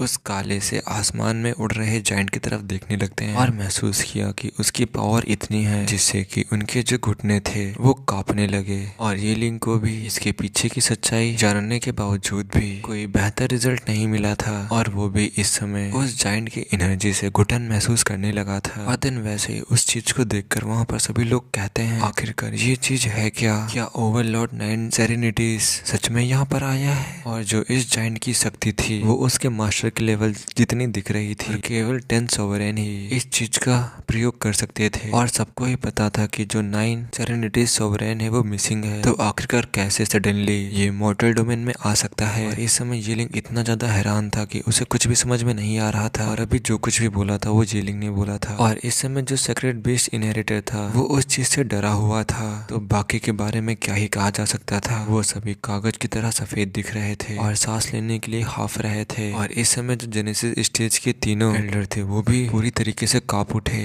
और फिर जो उनके सामने वो विशाल चेहरा होता है वो उन सब की तरफ देखते हुए कहता है हा हा हा, क्या तुम लोग पहले बहुत महान नहीं बन रहे थे, तुम कमजोर लोग। और आखिरकार अब क्या हुआ, क्या बिल्ली ने तुम्हारी जबान खा ली। देन वैसे ही जो एल्डर डू होते हैं वो अपनी सेकी सी वॉइस में कहते हैं सीनियर, क्या हम जान सकते हैं कि आप हैं कौन। देन वैसे ही जो वो ब्लैक जाइंट होता है उसके पास वैसे ही 2 गोल्डन बॉल चमक उठी और फिर वो वैसे ही हंसने लगा और हंसते हुए कहता है हा हा हा, सम्मान को डर समझ लिया। मैंने ये कहावत कई बार सुनी है, लेकिन क्या तुम तीनों मूर्ख नहीं थे जो मुझे देखने की इच्छा से चिल्ला रहे थे। और जब तक तुम इसे नहीं देखोगे तब तक तुम इस पर विश्वास नहीं करोगे, क्यों है ना, मैं यही हूँ। और क्या तुम्हें अब इस चीज पर विश्वास हुआ। देन वैसे ही जो एल्डर होते वो शॉक में कहते हैं क्या ओवरलोड 9 सेरेनिटीज। देन वैसे ही जो एल्डर होते हैं वो 9 सेरेनिटीज ओवरलोड की पावर को स्कैन करने लगते हैं। और जैसे ही वो स्कैन करते हैं वो लगभग अपनी पैंट को गंदी कर बैठे। और इस समय जो इस जाइंट से शेयर पावर निकल रही थी, जो महान पावर निकल रही थी, वही उनका साहस छीनने के लिए काफी थी। और इस चीज को देखकर अब वो लोग भी समझ गए थे कि जो यूनिवर्सल राइटिंग सेट की हालत हुई है वो वर्ल्ड की शक्ति को उधार लेने से नहीं हुई है, लेकिन इस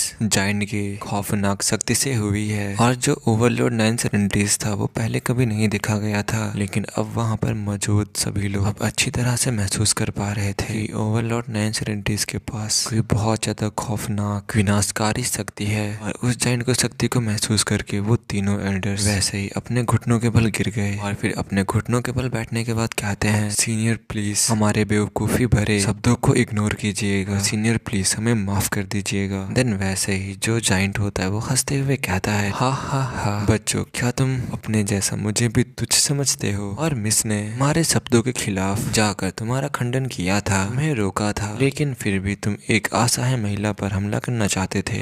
कौन जानता है अगर मैं तुम्हारी तरह तुच्छ होता 300 मिलीनियम में मैं कितना नाराज हो जाता। इस समय जो एल्डर्स लोग थे वो लोग तीसरी बार हाफते हुए इस समय सदमे में थे। और देन अपने मन में वैसे ही कहते हैं अरे 3 लाख साल, आखिरकार ये चीज है क्या। और वेस्टर्न लैंड में सबसे पुराना सेक्ट भी ज्यादा से ज्यादा 10,000 साल पुराना होगा, लेकिन ये आदमी उससे 300 गुना पुराना है। और जोर से चिल्लाते हुए सिर्फ ये एक पुराना सनकी है। और क्या इनविंसिबल स्वॉर्ड, क्या वो इस आदमी के लिए कुछ भी नहीं है। कोई भी वंडर की बात नहीं है कि वो इतना अद्भुत और इतना अमेजिंग कैसे है। लेकिन सोचने वाली बात यह है कि वो इस समय अभी किस स्टेज में है। लेकिन मैं ये जरूर कह सकता हूँ ये जेनेसिस स्टेज के लेवल से तो ऊपर ही है। इस समय जो वो तीनों एल्डर्स थे वो पूरे के पूरे पसीने से भीग चुके थे और वो लोग इस समय मरने से डर रहे थे। और इसीलिए वो लोग बिल्कुल भी मूव नहीं करना चाहते थे, क्या पता कोई मूव उनकी जान ले ले। देन जो ब्लैक जायंट होता है वो उन एल्डर्स को इग्नोर करके वो चू किंचन की तरफ देखने लगता है। और देन वैसे ही वो जायंट अपने हाथों को हिलाता है और फिर वैसे ही एक अंगूठी वो नीचे की तरफ फ्लोट करने लगी और नीचे की तरफ जाने लगी। और देन वैसे ही कहता है, किंचन क्या मैं तुम्हें ये बुला सकता हूँ, और क्या यही वो चीज है जिसे तुम खोज रही हो। और इस समय जो वो अंगूठी थी वो चू किंचन की हथेली पर आ चुकी थी। और इस समय वो जूफेन की यादगार वस्तु को घूर के देख रही थी। देन चू किंचन वैसे ही कहती,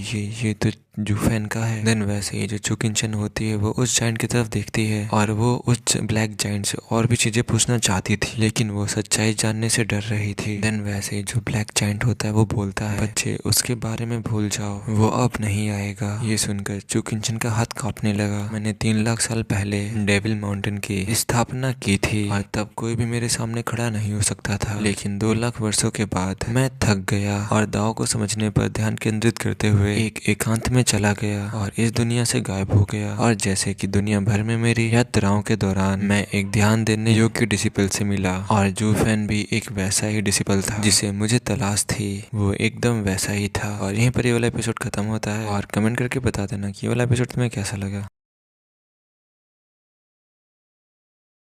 तो बुक ऑफ विस्पर के इस एपिसोड के स्टार्टिंग में जो जूफेन होता है, मतलब कि जो वो ब्लैक फिगर होता है, वो कहता है दाओ को समझने के लिए व्यक्ति को संसार में रहना चाहिए और फिर उससे ऊपर उठना चाहिए। और जो ज्यादातर डिसिपल्स हैं वो लैंड में नहीं घूमते, लेकिन जूफेन अभी भी यंग था और इसीलिए मैंने जूफेन को उसके अनुभव के लिए ध्यान केंद्रित करने को कहा और उसे वापस ले जाने से पहले उसे यहाँ अनुभव लेने के लिए जाने दिया। और मुझे लगा कि जो मैंने उसे स्किल्स दी है वो उसकी सुरक्षा के लिए काफी होंगी, लेकिन मैंने कभी नहीं सोचा था कि कुछ सड़े हुए लोगों द्वारा उसे धोखा मिलेगा। यही जीवन है और यही भाग्य है। और जैसे जैसे वो जायंट बोल रहा था वैसे वैसे सभी एल्डर्स की पसीना आता जा रहा था। देन वैसे ही जो वो एल्डर्स होते हैं वो अपने मन में कहते हैं अब तो ऑब्वियस है ये एक रिवेंज था, और लेकिन ये एकदम वैसा नहीं है जैसा कि हम लोग इसके खिलाफ जा सके। ये बहुत ज्यादा पावरफुल है और हम लोग इसके खिलाफ बिल्कुल भी नहीं जा सकते। और क्या हम लोगों ने इससे नहीं सुना था कि ये 3000 लाख साल पहले उस टाइम पर अपने वर्ल्ड में ये सबसे टॉप पर आता था, और इसका मतलब ये है कि ये एकदम डिफरेंट लेवल पे ही होगा। और यहाँ तक कि पूरे वेस्टर्न लैंड की फोर्सेस भी इनफ नहीं होंगी कि इस जायंट को एक स्क्रैच लगा सके। यहाँ तक कि इस आदमी ने बताया था कि जो डेविल माउंटेन है वो एक आदमी से सिर्फ नहीं बनाया गया, वहाँ पर और भी ज्यादा बहुत सारे डिसिपल्स हैं, और अगर वे सभी बाहर आ गए तो दुनिया का क्या ही होगा। इस समय जितने भी एल्डर्स थे वो लोग बस यही सब कुछ सोच रहे थे, और अब इस जांच को आगे बढ़ाने की उनकी हिम्मत बिल्कुल भी नहीं थी। और अगर इसकी जांच आगे बढ़ाते हैं तो मानो ऐसा होगा एक अलग ही मुसीबत के पल्ले पड़ना, और तो और जो इनविंसिबल स्वॉर्ड होगा वो भी इतना बेवकूफ नहीं होगा कि इस आदमी के पल्ले पड़े। देन वैसे ही जो चू किंचन होती है वो एक आशा के साथ में उस बड़े से ब्लैक फिगर से पूछती है, लेकिन सीनियर जब जूफेन मरा था तब भी मैंने इसी सेम फायर को देखा था जो मैं आज की फायर को देख पा रही हूँ, क्या वो भी सीनियर ने किया था? देन वैसे ही जो गोल्डन बॉल्स की फायर होती है वो फ्लैश चमकने लगती है। देन वैसे ही ब्लैक जायंट कहता है हाँ वो मैं ही था, मैंने उस दिन वो फायर लगाई थी और सिर्फ मैंने उस टाइम तो सिर्फ अपनी उंगलियां ही चिटकाई थी। देन वैसे ही जो एल्डर्स होते हैं ये बात सुनते हैं तो वो कहते हैं क्या 500 माइल्स तक सब कुछ डिस्ट्रॉय कर देना उसके लिए सिर्फ उंगलियां चिटकाने जैसा है? सही में जो ये ओल्ड मैन है ये वाकई में हमारी सोच से बाहर है, ये सही में एक अलग ही लेवल पे है। और इस समय जो येलिंग था वो बहुत ज्यादा गुस्सा था, लेकिन उसने अपने गुस्से को कंट्रोल किया क्योंकि उस समय जो कुछ भी हुआ था वो सब कुछ तो येलिंग ने ही किया था, और इस काले आदमी ने येलिंग ने जो किया था उसने बताया कि वो उसने किया है। और देन वैसे ही जो येलिंग होता है वो अपने मन में कहता है ये कोई ओवरलॉर्ड 970 नहीं है, लेकिन ये जूफेन का एक हाई क्लास एक्ट है। लेकिन ये सब कुछ इतना रियल कैसे लग सकता है जिससे कि जो ये तीनों एल्डर्स हैं जो कि जेनेसिस स्टेज पर ये भी कांपने लगे हैं। और अब वैसे ही हमें चू किंचन की तरफ दिखाया जाता है जो कि कहती है तो फिर सीनियर क्या जूफेन का क्या हुआ? देन वैसे ही ब्लैक जायंट कहता है वो मर चुका है। और ये सुनकर जो चू किंचन थी वो सदमे में आ चुकी थी और पूरी की पूरी पीली पड़ चुकी थी। और इस समय जूफेन अपनी प्रेमिका को इतना दुखी देखकर बहुत ज्यादा ही वो भी दुखी हो चुका था। उसके नाखून उसके हथेलियों में घुस गए थे और वैसे ही उसके हाथों से खून बहने लगा, लेकिन उसकी आवाज दृढ़ थी। और देन उसी आवाज के साथ में कहता है जब मैं वहाँ पहुंचा तो जूफेन की आत्मा चली गई थी, और जब मैंने जूफेन की हालत देखी तो मुझसे रहा नहीं किया, मैंने अपने क्रोध से अपने आसपास सब कुछ नष्ट कर दिया। वहाँ पर मौजूद एक आखिरी आदमी तक मैंने सबको मार डाला और फिर मैं उसे दफनाने के लिए डेविल माउंटेन पर ले गया। और वेस्टर्न लैंड के कुछ तुच्छ सेक्टों ने मेरे डिसिपल को मारने के लिए बहुत ज्यादा ही अपमानजनक एक्शंस किए थे, और मुझे अपने दाव को थैंक्स कहना चाहिए जिसने मुझे अभी तक शांत रखा है, नहीं तो अभी तक पूरा वेस्टर्न लैंड जल चुका होता। और यहाँ यहाँ एक भी आदमी जिंदा ना बचा होता। ये सुनकर वहाँ पर जितने भी एल्डर्स थे वो सब लोग भय में आ गए। उनकी पूरी बॉडी पूरी तरीके से कांपने लगी थी। वो लोग पहले से ही इतने डरे हुए थे और ये सुनकर वो लोग तो और भी ज्यादा घबरा चुके थे। देन वैसे ही वो एल्डर कहते हैं, हे भगवान, इस बार चारों सेक्टों ने एक गॉड को चोट पहुंचाई थी। बस किस्मत अच्छी थी कि उसका गुस्सा नरम पड़ गया और उसने पूरे वेस्टर्न लैंड को अपने साथ नहीं घसीटा। चलो वैसे भी ठीक ही है, वो चारों सेक्ट नष्ट हो गए, अच्छा ही हुआ। और अब वो लोग वेस्टर्न लैंड में और भी ज्यादा ट्रबल पैदा नहीं कर पाएंगे। और इससे अच्छा तो यही होता कि तुम लोग उस इनविंसिबल स्वॉर्ड से भिड़ जाते,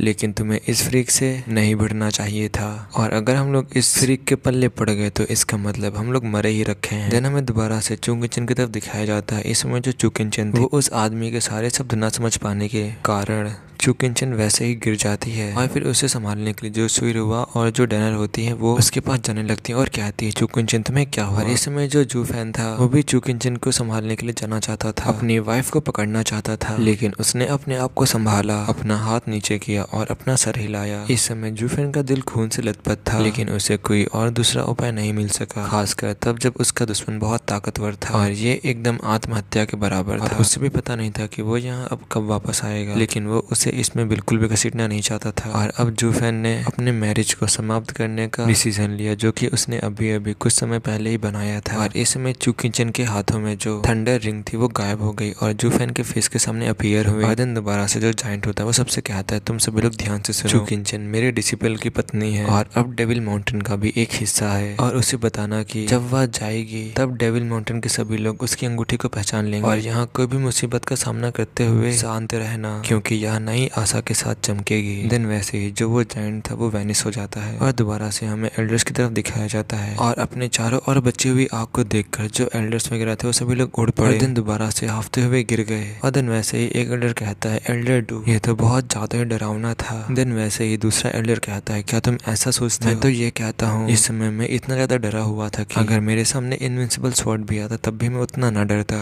उसकी आवाज सही में बहुत ज्यादा ही भयानक थी, उसकी पावर एक अलग ही लेवल पे थी। और इस समय जो तीनों एल्डर्स थे उन सबको ऐसा लग रहा था कि उन्होंने जस्ट अभी अभी नरक पहुंचकर दोबारा से वापस आए हैं। देन वैसे वो दोबारा से चुंगिचन की तरफ देखते हैं और वैसे ही सबसे कहते हैं, जल्दी से इसे पकड़ो और अब सेक्टर में वापस लेके चलो। देन वैसे ही जो वो किंक्यू होता है वो एल्डर डू से कहता है, सीनियर जो सिस्टर चुंगिचन है वो हार्ट अटैक से बेहोश हो चुकी है, इस समय हम उसे बिल्कुल भी परेशान नहीं कर सकते, और क्या आप फिर भी वापस लौटना चाहते हैं? देन वैसे जो एल्डर ओ होते हैं बड़बड़ाते हुए कहते हैं, बकवास बंद करो, उसे वापस घसीटने की बात किसने की? मैं तुमसे कह रहा हूँ कि इस महिला को सावधानी से वापस लेकर जाओ और इसके हेल्थ का अच्छे से ध्यान रखो, उसे ठीक होना ही है। और ये सुनकर वहाँ पर अलग ही सब लोग चेहरा बनाते हैं, क्योंकि कुछ समय पहले वो सभी लोग, मतलब कि जो अभी ये एल्डर था वो अभी चुंगिचन को ऐसे ही उसके ऊपर भड़क रहा था, लेकिन अब जो ये एल्डर है एकदम ही प्यार से बोल रहा है, चुंगिचन की केयर करने को कह रहा है। इसीलिए ये देखकर वहाँ पर सभी लोग हैरान थे। और उन सबके चेहरों को देखकर जो वो एल्डर होता है वो उनसे कहता है, क्या तुम सभी लोग बेवकूफ हो? अगर हम लोगों ने इसे थोड़ी सी भी चोट पहुंचाई या इस लड़की को थोड़ा सा भी हार्म हुआ तो फिर जो वो ओवरलॉर्ड 970 है वो पता ही नहीं हमारा क्या हाल करेगा। तो इसीलिए अब तुम सभी लोग समझ गए और अब इस लड़की का अच्छे से ख्याल रखना। वैसे ही हमें ये लिंक को दिखाया जाता है, जो कि एल्डर की बात सुनकर अपने मन में कहता है, अच्छा जू फैन इसीलिए ओवरलॉर्ड 970 के रूप में आया था, जिससे कि ये सब कुछ कह करके वो चुंगिचन को प्रोटेक्ट कर सके। और देन वैसे ही वहाँ पर कोई कहता है, वैसे जो ये चारों सेक्ट तबाह हुए हैं इनमें से जो बीच टाइमिंग सेक्ट था वो किस लिए तबाह किया गया है? उसने तो जू फैन के ऊपर अटैक भी नहीं किया था। देन वैसे ये लोग और बातें करते हैं और फिर चुंगिचन को लेकर के यहाँ से निकल जाते हैं। और जू फैन अभी भी अपने एक छोटे से स्पेस से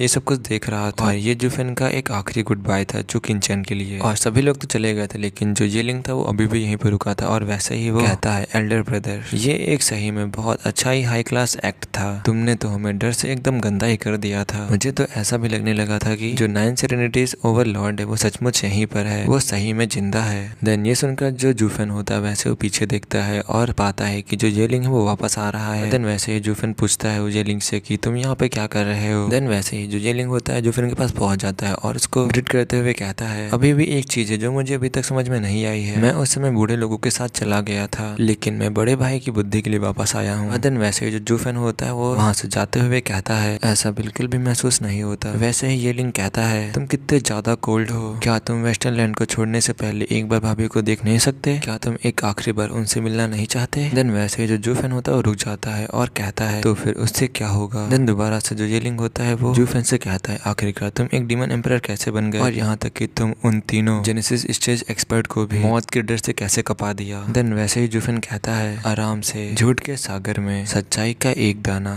और जो वो फिगर था वो मेरा बनाया गया बस एक भ्रम था, लेकिन तब भी ये उन तीनों को डराने के लिए पर्याप्त नहीं था। लेकिन क्योंकि वे घायल और कमजोर थे इसीलिए वो ठीक से समझ नहीं पाए। और जो वो ब्लैक जायंट था उसके पास डिस्ट्रक्टिव थंडर फ्लेम का अंश था, लेकिन जिस चीज ने इसे भेजा वो थी आंखें और बची हुई 2 ड्रैगन ब्रीथ की गोलियां, और वो दोनों हेल्ड करती थी ड्रैगन एंसेस्टर की पावर को, जो कि अनक्वेश्चनेबल पावर थी, जिसकी वजह से वो असलियत में इतनी ज्यादा पावर को महसूस कर रहे थे और डरने लगे थे। ये सब सुनने के बाद जो येलिंग होता है वो थम अप करते हुए कहता है बहुत बढ़िया, तुम सही में एक ऐसे गाय हो जो जिसने मुझे हराया ही नहीं बल्कि एक ऐसा दिमाग भी पाया है जो कि किसी को भी बेवकूफ बना सकता है। दिन वैसे ही जो जूफेन होता है वहां से जाने लगता है और जाते समय दोबारा से बीच में रुक जाता है और येलिंग से कहता है मैं वेस्टर्न लैंड को छोड़ रहा हूँ, लेकिन तुम डबल ड्रैगन मैनर में किंचैन का ख्याल रखना। देन जूफेन की बातें सुनने के बाद जो येलिंग होता है वो भी कहता है एल्डर ब्रदर तुम बिल्कुल भी परेशान मत हो, मेरे होते हुए चू किंचन एकदम ही सेफ है। ये सुनकर जूफेन वैसे ही हंसने लगता है और वैसे ही वैनिश हो जाता है, और यहीं पर ये वाला एपिसोड खत्म होता है।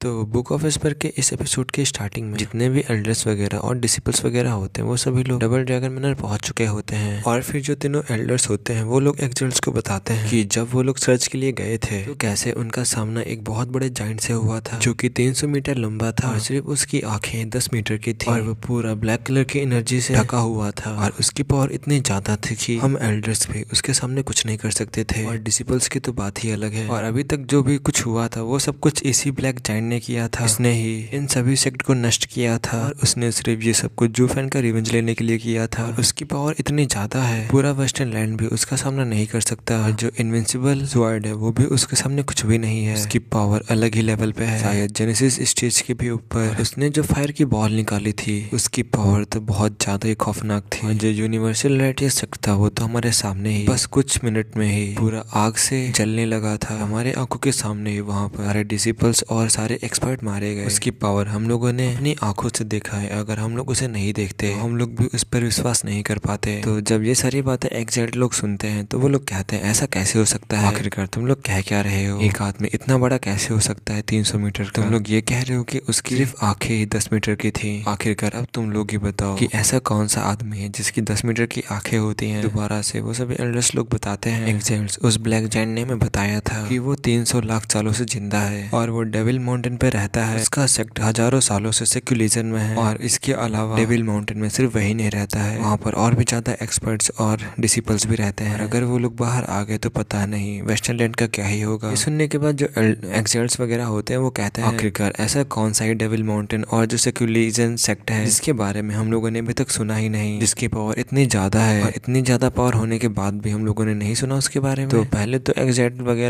तो पहले तो एक्सल्ट्स लोग विश्वास नहीं करते हैं, लेकिन बाद में विश्वास कर लेते हैं सभी एल्डर्स के द्वारा समझाने पर, और ये सब कुछ होने के बाद वो एक्सल्ट्स भी कहते हैं उन पांचों सेक्ट ने गलत ही आदमी से पंगा ले लिया था, और अगर उन्होंने उस आदमी से पंगा नहीं लिया होता तो आज ये सभी सेक्ट अस्तित्व में होते। लेकिन जो भी हो, इनके तबाही के बाद मतलब इन सारे सेक्ट के नष्ट होने के बाद जो हमारा वेस्टर्न लैंड है वो बहुत ज्यादा वीक पड़ चुका है, और अब जो बहुत सारे नेशंस हैं वो बिना सेक्ट के हैं, और इस सिचुएशन में अगर सेंट्रल प्लेन या फिर सेक्रेट डोमेन के लोगों को पता चलता है तो वो लोग इस वेस्टर्न लैंड को तबाह कर देंगे। जल्दी से जल्दी हमें इसका सॉल्यूशन निकालना पड़ेगा। तो अब जो एक्सल्ट्स वगैरह होते हैं और जो एल्डर्स वगैरह होते हैं अब वो लोग सोचते हैं कि अब हमें वेस्टर्न लैंड को स्टेबल करने के लिए क्या करना चाहिए। तो एल्डर्स लोग कहते हैं कि हमें जरूर ही जो जितने भी अभी सेक्ट बचे हैं, जो 4 सेक्ट बचे हैं, उन सभी को इक्वली नेशंस को बांट देना चाहिए। तो जब एक्सल्ट्स लोग ये सुनते तो वो लोग कहते हैं नहीं, ये बिल्कुल नहीं हो सकता। क्या तुमने डीमन स्कीमिंग सेक्ट की हालत हुई है वो हालत क्या तुम पूरे वेस्टर्न लैंड की कराना चाहते हो? तो ऐसे ये लोग और बातें करते करते हैं तो जो लास्ट में जो वुकिंग क्यू होता है वो कहता है क्या मैं भी इसके बारे में कुछ कह सकता हूँ। तो जो एक्सेल्स होते हैं वो भी कहते हैं ठीक है कह सकते हो। वैसे ही जो वुकिंग क्यू होता है वो बताता है क्यों ना हमें जो सेक्ट डिस्ट्रॉय हो चुके हैं उनकी जगह न्यू सेक्टों को स्टेब्लिश करना चाहिए। देन जो एक्सेल्स होते हैं वो लोग कहते हैं ऐसा कैसे हो सकता है, इन चारों सेक्टों को छोड़ के ऐसा कौन ही होगा जो उन सेक्टों की बराबरी कर सके, उन 5 सेक्टों की बराबरी कर सके। जो न्यू सेक्ट स्टेब्लिश होंगे वो इतने पावरफुल नहीं होंगे। तो फिर जो वुकिंग क्यू होता है वो एक्सेल्स को बताता है कि जब वो लोग जांच करने के लिए गए थे तब उन्होंने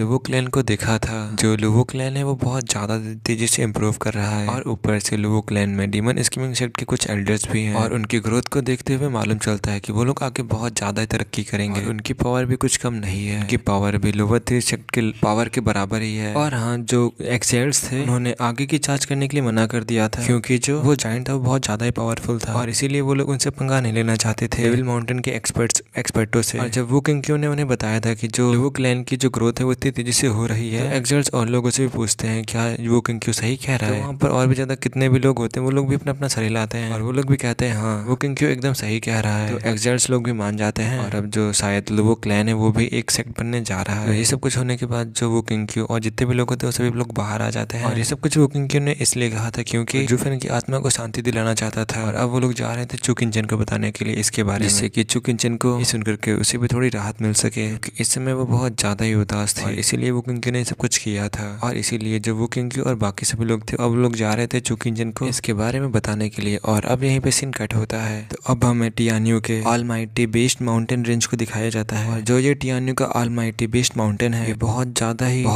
ही पेड़ों से घना हुआ है। और यहाँ तक कि रूमर्स ये कहते हैं इसमें बहुत ज्यादा हाई लेवल के स्पिरिचुअल बेस्ट भी रहते हैं। यहाँ पर कोई जाता है तो वो कभी वापस नहीं आता है और इस माउंटेन के अंदर जाना एकदम सुसाइड करने के जैसा है। और इस माउंटेन के गहराई के अंदर आ जाता है कि 9th लेवल तक के स्पिरिचुअल बेस्ट भी पाए जाते हैं और इसीलिए इस माउंटेन रेंज में कोई भी जाना नहीं चाहता। लेकिन हमें माउंटेन के बीच में किसी एक ब्लैक रोब पहने हुए आदमी को दिखाया जाता है जो कि उस माउंटेन के अंदर और अंदर डीपर और डीपर जाता ही जा रहा था। चारों तरफ बहुत सारे बिस्टों की आवाजें आ रही थी हाउल करने की और उसके रास्ते में बहुत सारे 6th लेवल और 7 लेवल के बिस्ट आ रहे थे। लेकिन जो बिस्ट आते जा रहे थे वो सभी मरते जा रहे थे और जो वो आदमी था वो बस आगे और आगे बढ़ता जा रहा था। देन वैसे जहाँ पर वो आदमी जा रहा था वहाँ के जितने भी बिस्ट थे सभी गायब हो जाते हैं क्योंकि वहाँ पर एक आ चुका था हाई लेवल का स्पिरिचुअल बिस्ट। देन जैसे ही वो वहाँ पर आता है तो वो कहता है आखिरकार तुम हो कौन और यहाँ पे क्या कर रहे हो, क्या तुम्हें इस जगह के बारे में बिल्कुल नहीं पता। तभी जो आदमी रोब में होता है वो कहता है हंसते हुए 3 हेडेड क्रो तुमसे मिले हुए बहुत ज्यादा टाइम हो गया, क्या तुम मुझे अभी तक नहीं पहचान पाए। देन वैसे ही वो अपने रोब को नीचे करता है और अपने फेस को दिखाते हुए कहता है क्या तुम भूल गए तुम यहाँ से हमें मतलब कि मुझे और यंग सेंजी को अपने कुनपेंग के पास लेकर गए थे। और जब वो 3 हेडेड क्रो उस आदमी को ध्यान से देखता है तो वो कहता है क्या जूफेन ये तुम हो? सर जो आपका यहाँ आना कैसे हुआ, प्लीज मुझे माफ कर दीजिए क्योंकि मैं आपका अच्छे से वेलकम नहीं कर पाया और आप यहाँ पर आए तो मुझे इससे बहुत ज्यादा ही सम्मानित महसूस हो रहा है। मैंने बस इतना सुना था कि कोई व्यक्ति यहाँ आया है जो कि बहुत ज्यादा हंगामा मचा रहा है इसीलिए मैं यहाँ पर आया था और मुझे बिल्कुल भी पता नहीं था कि ये आप हैं। वैसे जो जूफेन होता है वो हंसते हुए कहता है अरे चलो चलो ठीक है, मैं यहाँ पर सिर्फ कुनपेंग को देखने के लिए आया और अब क्योंकि तुम यहाँ पर हो तो तुम अब मुझे उसके पास लेकर चलो। देन वैसे जो 3 हेडेड क्रो होता है जूफेन से कहता है सर जूफेन मुझे माफ कर दीजिए लेकिन सबसे पहले मुझे अपने मास्टर से पूछना पड़ेगा और आपके इस सडन अराइवल के लिए उनकी परमिशन लेनी पड़ेगी। प्लीज आप थोड़ी देर के लिए यहीं पर इंतजार कीजिए और आपके पास तो मास्टर की अजूरे फ्लेम है जिसकी वजह से यहाँ पर कोई भी बेस्ट आपको हार्म नहीं कर पाएगा क्योंकि वो अजूरे फ्लेम आपको प्रोटेक्ट करेगी। देन जो जूफेन होता है वो कहता है अच्छा ये मेरे सामने अपने कुनपेंग मास्टर की तारीफ कर रहा है अजूरे फ्लेम का नाम लेकर के। और जो वो 3 हेडेड क्रो था भले वो बहुत ज्यादा रिस्पेक्टली कह रहा हो लेकिन वो जूफेन का एकदम मजाक उड़ाने जैसा था कि जूफेन कुनपेंग की पावर से ही इतना ज्यादा पावरफुल है। देन वैसे जो बेस्ट होता है वो अपने मन में कहता है शुक्र है अजूरे फ्लेम का कि तुम यहाँ तक पहुंच चुके हो, नहीं तो अब तक कि तुम स्पिरिचुअल बेस्ट का भोजन बन चुके होते और तुम्हें इतना घमंड नहीं करना चाहिए। देन वैसे ही जो जूफेन होता है वो अपने मन में कहता है ये पूरी तरह से मेरा मजाक उड़ा रहा है कि मैं यहाँ पर सिर्फ कुनपेंग की पावर की वजह से यहाँ तक पहुंचा हूँ, ये कुछ ज्यादा ही गलत है। देन वैसे जो जूफेन होता है वो उस 3 हेडेड क्रो से कहता है 3 हेडेड क्रो में सीनियर कुनपेंग से पहले ही मिल चुका हूँ तो इस बार इतना हार्ड क्या ही है, जस्ट मुझे वहाँ पर लेकर चलो। वैसे ही 3 हेडेड क्रो कहता है मैं ऐसा नहीं कर सकता, ये ऑल बेस्ट माउंटेन रेंज का नियम है, इसे कोई भी नहीं तोड़ सकता। मास्टर को देखने के लिए सबसे पहले उनकी परमिशन लेनी पड़ती है और तुम भी मास्टर की परमिशन लेने के बाद ही उन्हें देख सकते हो और अगर मैं तुम्हें ऐसे लेकर चला गया तो मास्टर मुझे पनिश करेंगे। जो 3 हेडेड क्रो था उसने अपनी बातें साफ साफ कह दी थी। ये सुनने के बाद जो जूफेन होता है वो वैसे ही कहता है ये बहुत ही बेकार है है, चाहे ऐसे हो चाहे वैसे हो, मैं उस बूढ़े आदमी से तो मिलने ही वाला हूँ, तो अब तुम मुझे जल्दी से उसके पास लेकर चलो और मैं उसकी पूरी जिम्मेदारी लूंगा। बस इतना कह देना कि मैंने तुम्हें मजबूर किया। देन वैसे ही जो 300 करोड़ होता है वो कहता है क्या तुम मुझे मजबूर करोगे। ये सुनने के बाद जो 300 करोड़ होता है वो मना कर देता है और फिर वैसे ही अपने मन में कहता है मैंने सुना था कि ह्यूमंस के पास ब्रेन होता है, तो फिर ये इतना ज्यादा डम क्यों दिख रहा है। मैं एक 9th लेवल का ग्रेट स्पिरिचुअल बीस्ट हूँ और तुम क्या सोचते हो, क्या तुम मुझे फोर्स कर सकते हो। और अगर तुम किसी और स्पिरिचुअल बीस्ट के साथ होते तो उसके साथ कुछ अलग ही बात थी उस अजूरे फ्लेम के लिए, लेकिन वो ट्रेजर मेरे ऊपर काम नहीं करेगा क्योंकि मेरे पास भी वो है। और क्या अब तुम मुझे फोर्स कर पाओगे। क्या ही जोक था। और जी क्या करके हंसने लगता है और जो जूफेन था वो इस समय स्माइल कर रहा था क्योंकि ये सब कुछ तो जूफेन का प्लान था।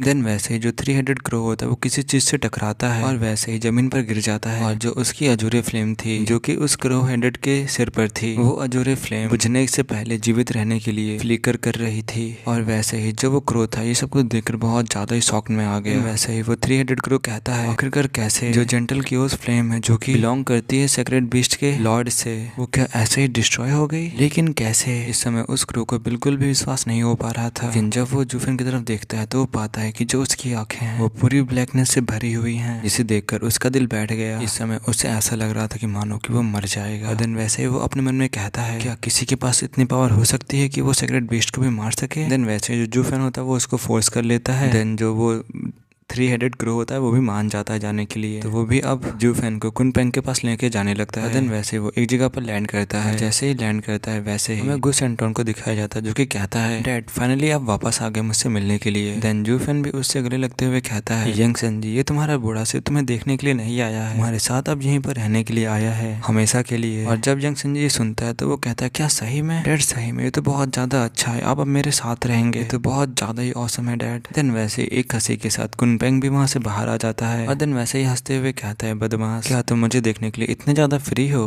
तुमने तो मुझे ये संकेत भी नहीं दिया कि तुम यहाँ पर आ रहे हो। मैं तुम्हें लाने के लिए अपने क्रू को वहां पर भेज देता। और अब इसी के साथ ये वाला एपिसोड खत्म होता है।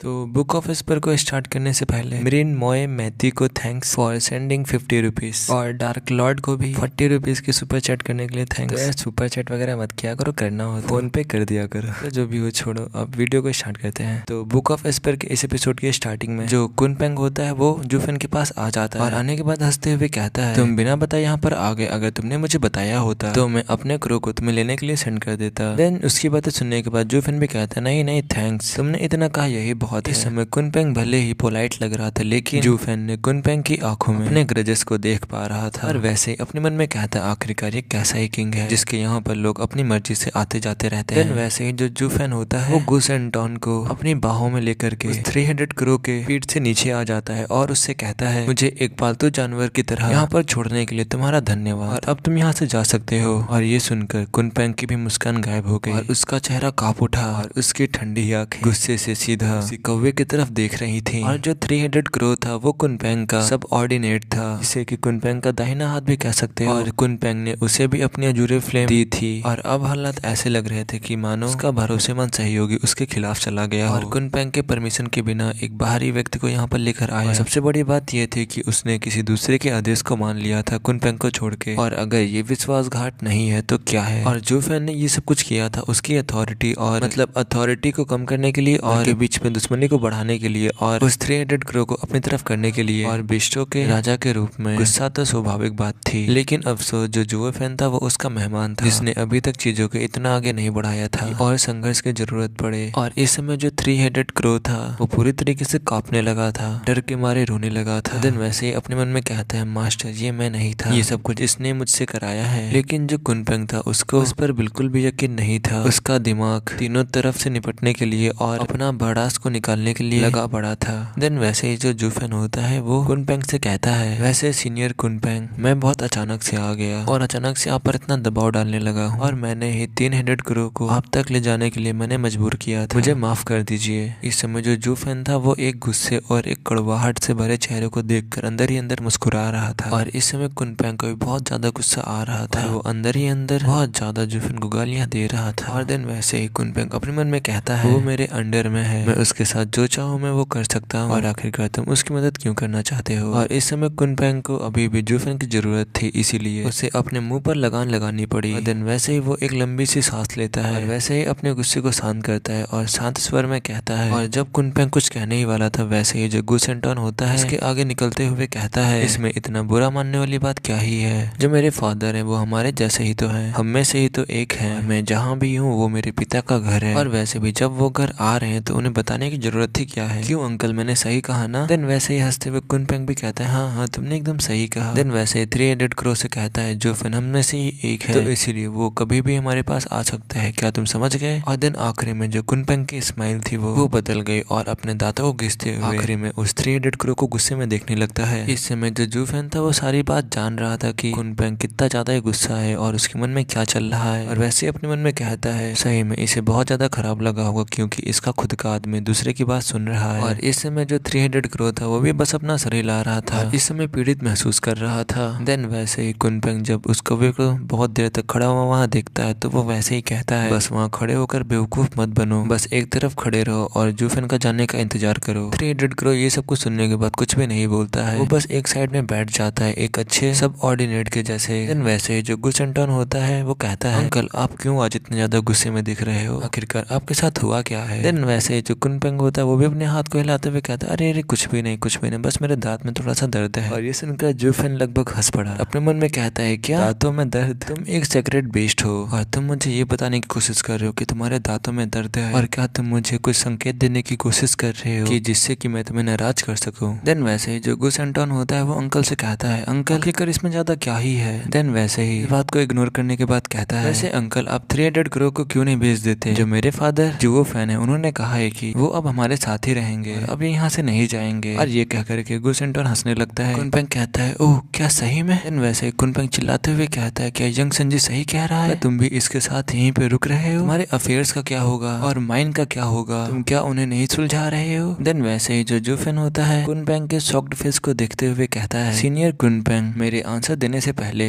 मैंने पहले ही आपके आधे से ज्यादा टास्क को कंप्लीट कर लिया है, और कुछ समय पहले मैं डेसिमेटिंग गोल्डन ड्रैगन एंसेस्टर से मिला था। देन जब कुनपेंग ये सुनता है तो वैसे ही वो कांपते हुए कुनपेंग जूफेन से पूछता है, उसने तुमसे क्या कहा। देन वैसे ही जूफेन कहता है, सब कुछ, जिसमें सदियों की घटनाएं भी शामिल हैं और साथ ही में मेरी स्थिति भी, और ये सब कुछ जूफेन स्माइल करते हुए बता रहा था। इस समय कुनपेंग बहुत ज्यादा सीरियस लग रहा था। देन वैसे ही कुनपेंग जूफेन से कहता है, अगर तुम्हें सब कुछ पता है तो फिर तुम अब क्या करोगे। देन वैसे ही जूफेन भी कहता है, तुम्हारे साथ के अलावा और क्या है, क्योंकि मैं भी शिकार हूँ और कुनपेंग सर की मदद की बदौलत मैं कुछ भी नहीं से सब कुछ पा चुका हूँ, पत्नी, बेटा, दोस्त, परिवार, लेकिन ये भी तुम्हारी वजह से है कि मुझे उन सभी को बाहर निकालना पड़ा। इस समय मैं बस ये नहीं समझ पा रहा हूँ मुझे तुमसे नफरत करनी चाहिए या फिर तुम्हारा शुक्रिया अदा करना चाहिए। देन वैसे ही जो कुनपेंग था वो होली जूफेन की आंखों में देखने लगा, वैसे ही कहता है, जब हम मिले थे तब तुम्हारे पास कुछ भी नहीं था और वो चीज अभी भी यहाँ पर अप्लाई होती है, और आखिरकार इसमें चेंज क्या है। हाँ हाँ हाँ चलो जो भी हो, तुम्हारे पास सब कुछ है, तो अब इसीलिए तुम्हें बस अपनी लाइफ को इसी तरह जीना चाहिए और तुम्हें आखिरी विजेता बनना होगा। और मैं तुम्हें मुझे पसंद करने के लिए या फिर ग्रेटफुल होने के लिए नहीं कह रहा हूँ, क्योंकि हम सभी इसमें एक साथ हैं, और जो मैं और जो दूसरे सेक्रेट बीस्ट हैं हम लोग यहाँ से बिल्कुल भी एस्केप नहीं कर सकते, और हमें इससे बाहर निकलने के लिए कुछ ना कुछ तो करना होगा। और इसीलिए जब तुमने कहा था कि तुम हेवनली सोवरेन के इनहेरिटेंस को ढूंढना चाहते हो, इसीलिए मुझे पता था कि तुम हम में से एक हो गए। हाँ हाँ हाँ जैसा मैंने सोचा था, तुमने मुझे निराश नहीं किया और लाइटिंग कैनियन से सर्वाइव कर गए। तुम एक ट्रू डिसिपल हो 9 सेरेनिटीज के, और क्या इसके अलावा ड्रैगन एंसेस्टर के पास इसका कोई सॉल्यूशन था। देन जो जूफेन था उसे सब कुछ एक्सप्लेन करता है। दोबारा से कुनपेंग कहता है, ओ मैं देख सकता हूँ, इसीलिए मोर्टल डोमेन में 8 लार्ज गैप है, द वर्ल्ड विंड टनल और ओल्ड ड्रैगन एंसेस्टर की सेल को इधर उधर फेंक दिया गया है, लेकिन फिर भी हमें भागने के लिए ऐसा रहस्य मिल गया मुझसे कहीं बेहतर। लेकिन जो मैं हूँ, मैं यहाँ पर ऑल बेस्ट माउंटेन में फंसा हुआ हूँ, और जब से मोर्टल डोमेन में गैप्स हैं तो इसका मतलब ये है कि जो हेवनली सोवरेन की divine I of the void है वो परफेक्ट नहीं है, और अगर हम लोग साथ में मिल जाते हैं तो जीत बहुत अच्छी तरह से नजर आ सकती है। लड़के अच्छी तरह से जियो, हम आखिरी में इसे बना लेंगे। और हंसते हुए कुनपेंग जूफेन के एक कंधे को थपथपाने लगा, और इस समय उसे ऐसे लग रहा था कि वही विजेता है, और जो जूफेन था वो उसके साथ शामिल होने के मूड में नहीं था। और जूफेन की दुश्मनी इससे पुराने समय से ही थी, लेकिन तब भी उसे इस झंझट में घसीटा गया, यहाँ तक कि उसे सब कुछ त्यागना पड़ा। इस समय जूफेन का दिल बहुत ज्यादा ही पेन में था। उसने आभरी और गुसेंटोन के साथ चला गया। युवा संजी, अब तुम मेरे साथ आ रहे हो और अब हम कभी अलग नहीं होंगे।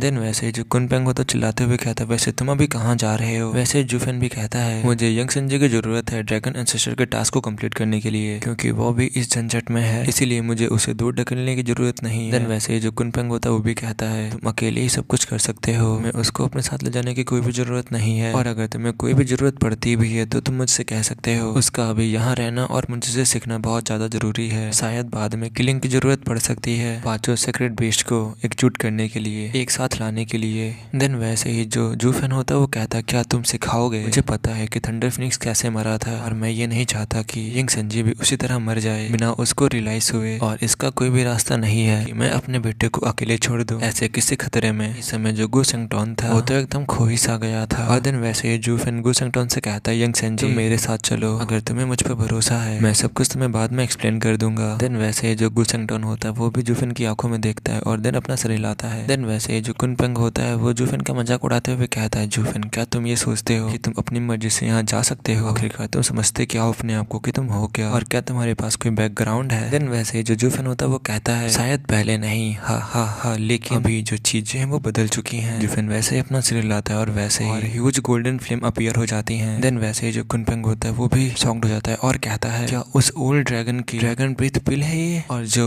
3 हेडेड क्रो था वो भी शॉक्ड हो चुका था और डर के मारे पीछे हट गया था। देन वैसे ही जो कुनपेंग होता है वो भी चिल्लाते हुए कहता है क्या तुम ये सोचते हो ये चीज मुझे होल्ड कर सकती है? और भले ही ये उसका स्ट्रॉन्गेस्ट अटैक हो सकता है, लेकिन मैं भी कोई कमजोर नहीं हूँ। हम लोग सदियों से एक दूसरे से फाइट कर रहे हैं और उसका रिजल्ट कभी भी नहीं आया है। और क्या तुम ये सोचते हो इस चीज से तुम मुझे डरा सकते हो? देन वैसे ही जो जूफेन होता है वो कुनपेंग से कहता है क्या तुम इससे नहीं डरते हो? देन वैसे ही जूफेन के चेहरे पर एक घिनौनी सी मुस्कान आ जाती है और देन वैसे ही कहता है ओह हाँ, तुम सीक्रेट बीस्ट में कोई भी नहीं जीता है और ड्रैगन एसेस्टर तुम्हें नहीं हरा पाएगा। तो ऑफ कोर्स जो ड्रैगन ब्रीथ पिल होगी वो भी वर्क नहीं करेगी, हालांकि ये पहले की बात है। और वैसे कुनपेंग तुम ये याद रखो कि तुम इस ऑल बीस्ट माउंटेन रेंज को नहीं छोड़ सकते, और क्यों नहीं छोड़ रहे हो? ये सुनकर कुनपेंग का चेहरा उतर गया। और हाँ, तुम्हें अपने आप को छुपाने के लिए जानवरों की बीस्ट के ऑरा की जरूरत है, और भले ही जो ड्रैगन ब्रीथ पिल है वो तुम्हें ना लेकर जाए, वो तुम्हें डिस्ट्रॉय ना करे, लेकिन इसकी वजह से यहाँ पे जितने भी बीस्ट होंगे सब मारे जाएंगे और फिर तुम अपने आप को नहीं छुपा पाओगे, और जो हेवनली सॉवरेन होगा वो तुम्हें ढूंढकर मार डालेगा। देन वैसे ही कुनपेंग भी कहता है ठीक है बच्चे, तुम यंग संजी को लेकर जा सकते हो, लेकिन याद रखना क्या तुम इस यंग संजी की रक्षा कर पाओगे? क्या तुम इतने कॉन्फिडेंट हो? ये सीक्रेट बीस्ट का बच्चा है और मोर्टल डोमेन में बहुतों के पास इतनी स्ट्रेंथ है कि कोई भी इसे खत्म कर सकता है। जूफेन भी कहता मैं पहले इसकी सुरक्षा नहीं कर सकता था, लेकिन अब मैं जरूर इसकी सुरक्षा कर सकता हूँ। और इसी के साथ वाला एपिसोड खत्म होता है। और एक सैम मांगा एक्सप्लेनर का चैनल है, वो भी मेरा एक सब्सक्राइबर है, वो भी ऐसे मानवा को एक्सप्लेन करता है, तुम लोग उसे भी जाकर सपोर्ट कर सकते हो। और थैंक्स फॉर वॉचिंग।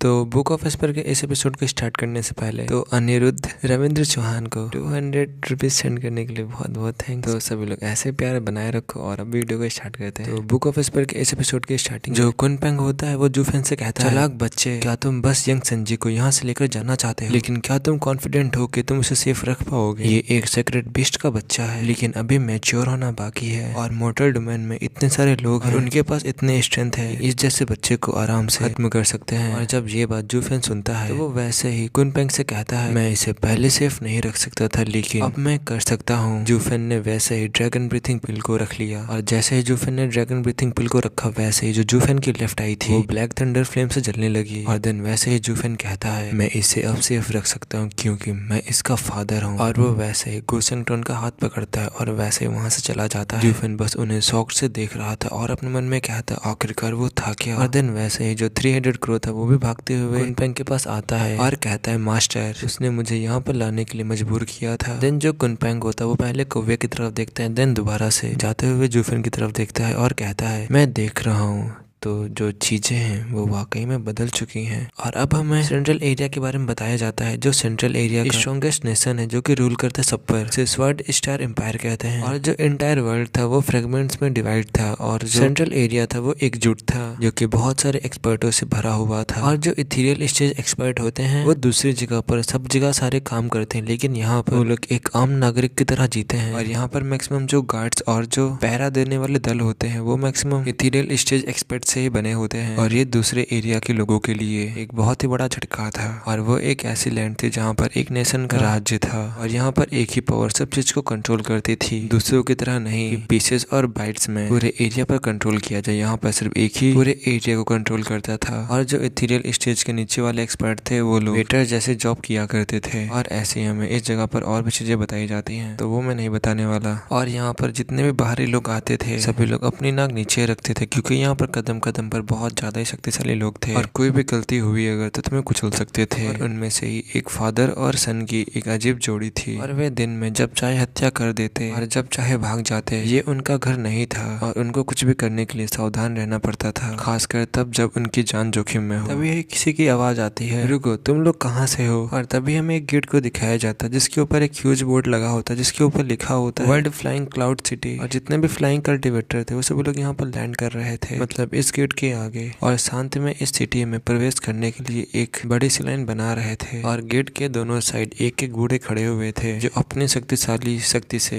यह एहसास करा रहे थे और सबको बता रहे थे कि वो अदर एरियाज में रियर इथेरियल स्टेज एक्सपर्ट्स हैं, लेकिन यहाँ तो उनकी संख्या बहुत कम थी और उन्हें सभी लोगों के जांच करने के लिए आदेश दिए गए थे। और यहाँ पर सिचुएशन इतनी टेंस्ड हो चुकी थी, इसीलिए सब कुछ किया जा रहा था, तो इसीलिए कुछ तो यहाँ पर हुआ ही होगा जिससे कि यहाँ की जो सिचुएशन है वो इतनी ज्यादा टेंस्ड हो चुकी है। और तभी हमें एक ब्लैक रोब में एक आदमी को दिखाया जाता है जो कि 7 साल के बच्चे के साथ। और दिन वैसे उन गार्ड्स के सामने झुकता है और उनसे कहता है, सीनियर मैं वेस्टर्न लैंड से आया हूँ और हम लोग यहाँ पर इसलिए आए क्योंकि जो हमारे दुश्मन है उन्होंने हमें ढूंढ लिया था और उन्होंने हमें यहाँ पर आने पर मजबूर कर दिया था और मुझे उम्मीद है कि सीनियर लोग हमारी जरूर मदद करेंगे। और जब वो दोनों गार्ड से सुनते हैं क्या तुम लोग एनिमीज के द्वारा हैंड किए जा रहे हो, देन उन्हें ध्यान से देखते हैं और कहते हैं अच्छा 5th लेयर का रेडियन स्टेज एक्सपर्ट और उसके साथ एक बच्चा। हाँ हाँ हाँ ऑफ कोर्स तुम लोग अंदर जा सकते हो, आखिरकार तुम जैसा एक कमजोर लड़का क्या ही कर सकता है। देन जूफेन भी झुकते हुए कहता है थैंक यू सीनियर। वैसे जो काले कपड़ों वाला आदमी होता है वो 7 साल के लड़के को घसीटते हुए भाग जाता है वहाँ से। और जो दोनों गार्ड्स थे वो लोग भी उन्हें ध्यान से देख रहे थे और उन्हें देखते हुए कहते हैं ये कमजोर हैं और ये हमेशा ही अपने जीवन भर अपने स्टेटस को नहीं उठा पाए हैं। और हाँ तुमने सही कहा, जो ये बग्स हैं ये वेस्टर्न लैंड से यहाँ पर भाग कर आए, लेकिन कुछ दिनों के बाद ये सेंट्रल एरिया को भी उससे ज्यादा हार्ड पाएंगे और इन्हें यहाँ पर रहने में उससे ज्यादा दिक्कत होगी। और ये कह करके हंसने लगते हैं। जब वो लोग ऐसे हंसी रहते अचानक से उन्हें साफ मौसम में अचानक ठंड लगने का महसूस हुआ, मतलब ठंड का एहसास हुआ, जिससे वो दोनों ही कांप उठे मानो कोई जंगली जानवर उनके पीछे मंडरा रहा हो। और इधर उधर घूरते हुए उन्होंने देखा कि सड़क पर भीड़ लगी हुई है और जो लोग हैं वो इधर उधर जा रहे हैं। दोनों लोग ऐसे ही चारों ओर देख रहे थे। देन वैसे उनमें से एक ओल्डमैन कहता है, ओल्डमैन क्या तुमने भी फील किया? हाँ मुझे भी महसूस हुआ, ऐसा लग रहा है कि जैसे कोई सांप मुझे घूर रहा हो और जैसे कि वो मेरी लाइफ को लेने वाला हो। और क्या तुम्हें भी ऐसा ही लग रहा है? दूसरा वाला कहता है हाँ मुझे भी ऐसा ही लग रहा है, ये जरूरी हमारी इमेजिनेशन होगी। और लॉर्ड डोंगफेंग द्वारा hundreds of soul harmony experts की हत्या हुई और उसे हुए बस 1 ही महीना हुआ है, जिससे हमारे अंदर डर बैठ गया है और उसकी वजह से अब हर कोई दहशत में है। लेकिन ऐसा कोई तरीका नहीं है कि वो चोर दिन दिहाड़े कुछ भी ऐसा वैसा कर सके, खासकर हम जैसे नामी लोगों को निशाना ना बनाए। और ये कहकर के हंसने लगते हैं। देन जो दूसरा बूढ़ा आदमी होता है वो कहता है कभी कभी कमजोरी अच्छी होती है, कम से कम जो लोग मजबूत हैं वे हमें अनदेखा तो करेंगे। ये दूसरे ने सूखी हंसी के साथ कहा था, फिर वैसे वो गंभीर हो गया और अपना काम करने लगा। और एक कॉर्नर पे जो ब्लैक रोब वाला आदमी था वो एक कॉर्नर पे एक बच्चे के मुंह को पकड़े हुए था। जब जो गेट में सिचुएशन थी वो थोड़ी सी शांत होती है तो वो लोग भी एक लंबी सी सांस ले पाते हैं। देन वैसे जो 7 साल का बच्चा होता है वो कहता है, फादर क्या उन्होंने मुझे नीची नजर से देखा? क्या वो बूढ़े मेरा मजाक उड़ा रहे थे? और जब से मैं पहली बार बाहर आया हूँ तब से ऐसा कभी नहीं हुआ, और अगर आपने मुझे नहीं रोका होता तो मैं अभी उनके सर अपने हाथों में ले आता। और जब जूफन इसकी बात सुनता है तो वैसे मुस्कुराते हुए कहता है, अगर तुमने ये किया होता तो हम लोग पूरी तरह से बर्बाद हो जाते। इस समय जो जूफन था वो बिल्कुल ही एक अलग आदमी की तरह था। उसकी आंखें चमकीली थी, उसका चेहरा शांत था और जूफन ने अपने एविलपन को रोक रखा था। देन वैसे ही जो जूफन होता है गूस एंटोन के सर को थपथपाते हुए कहता है, ये वेस्टर्न लैंड है और जो ये फ्लाइंग क्लाउड सिटी है सेंट्रल एरिया के 9 डोमेन्स में से एक है, मतलब सेंटर एरियाज के सेंटर की सिटी है। और जो यहाँ का रूलर है वो एक भयानक एक्सपर्ट है और अगर हम लोग एक बार भी उससे मिल गए तो हमारे लिए बहुत ज्यादा ही मुश्किल हो जाएगी। देन वैसे ही जो गुसेंगटन होता है वो कहता है, इसमें डरने वाली क्या बात है? क्या आपके पास ड्रैगन एंसेस्टर की ड्रैगन ब्रीथ पिल नहीं है? इसमें आखिरकार डरना ही कैसा? बस वो ड्रैगन ब्रीथ पिल निकाल के उसके मुंह पर फेंक दो, तब तो वो जलकर राख हो जाएगा, उसकी सारी बोलती बंद हो जाएगी। लेकिन वैसे जो जूफेन होता है वो कहता है, अब बस मेरे पास 2 ड्रैगन ब्रीथ पिल बचे हैं और मैं उन्हें ऐसे ही बिल्कुल भी वेस्ट नहीं कर सकता। जब तक कि मुझे उनकी पूरी तरीके से जरूरत ना हो तब तक कि मैं उन्हें ऐसे वैसे बिल्कुल ही खर्च नहीं कर सकता। और मॉर्टल डोमेन में जो ड्रैगन ब्रीथ पिल है वो एक इम्पोर्टेंट ट्रेजर है और जो इसकी वैल्यू है वो बहुत ही ज्यादा है। खासकर वो जूफेन की आंखें फर्म हो गई और देन दोबारा से कहता है लोगों को सुरक्षित रहने के लिए खुद मजबूत होना चाहिए और मैं टोल से अपनी कल्टीवेशन को बिल्कुल भी बर्बाद नहीं करना चाहता। देन वैसे ही जो गुसेंगटन होता है वो जूफेन से कहता है इसीलिए तो पिछले 2 सालों से जब आप ट्रू सेल्फ आर्ट को ट्रेन कर रहे थे इसीलिए तो आपकी कल्टीवेशन रिग्रेस हो गई, पीछे चली गई। देन जो जूफेन होता है वो गुसेंगटन को बताता है जो ट्रू सेल्फ आर्ट होती है वो आर्ट केवल हाइट के लिए होती है और वो मेरी कल्टीवेशन को पीछे ढकेलने के लिए नहीं है। कमजोर दिखाना बस वो एक दिखावा है और जब असलियत में ये मुझे अपने आप के करीब लाता है और अगर मैंने इसे 2 साल ट्रेन नहीं किया होता तो कौन ही जान सकता था कि इस सिचुएशन में मेरा दिल कितना ही टूट जाता। और जो थॉट्स होते हैं वो डीमन और सेंट्स को जन्म देते हैं और शायद मैं अब तक डीमन की अवस्था में डूब चुका होता और सतह को देखने में असमर्थ होता और जो मेरी ट्रू कल्टीवेशन है वो आसानी से इथीरियल स्टेज के 5th लेयर पर पहुंच चुकी है और ये सब कुछ सिर्फ ट्रू सेल्फ आर्ट की वजह से हुआ है, मतलब ट्रू सेल्फ आर्ट के कामिंग इफेक्ट से। और जो एल्डर जुआन है वो सही में मेरे मास्टर हैं। देन वैसे जो गुसेंगटन होता है वो कहता है वैसे तो फिर उस गोल्डन लोकेट्स के साथ क्या है, वो आपके पास क्यों है? और ये एकदम घिनौना है और ऐसा लगता है कि मैं कोई एक छोटा सा बच्चा हूँ। ये सुनने के बाद वैसे जो जूफेन होता है वो गुसेंगटन को चीक पे थोड़ा धीरे धीरे से पंच मारता है और कहता है युवा संजी, कोई भी माता पिता अपने बच्चे को अच्छे से बड़ा होता हुआ देखना चाहता है और जो एवर लाइफ लॉकेट है मैंने ये खुद अपने आप से बनाया अपने पूरे प्यार के साथ में और तुम्हें इसे पहनना ही होगा। और इसी के साथ ये वाला एपिसोड खत्म होता है और कल से 10 मिनट की वीडियो आई, आज बहुत ज्यादा ही लेट हो गया था तो अब कल मिलते हैं बुक ऑफ स्पिरिट के एपिसोड में।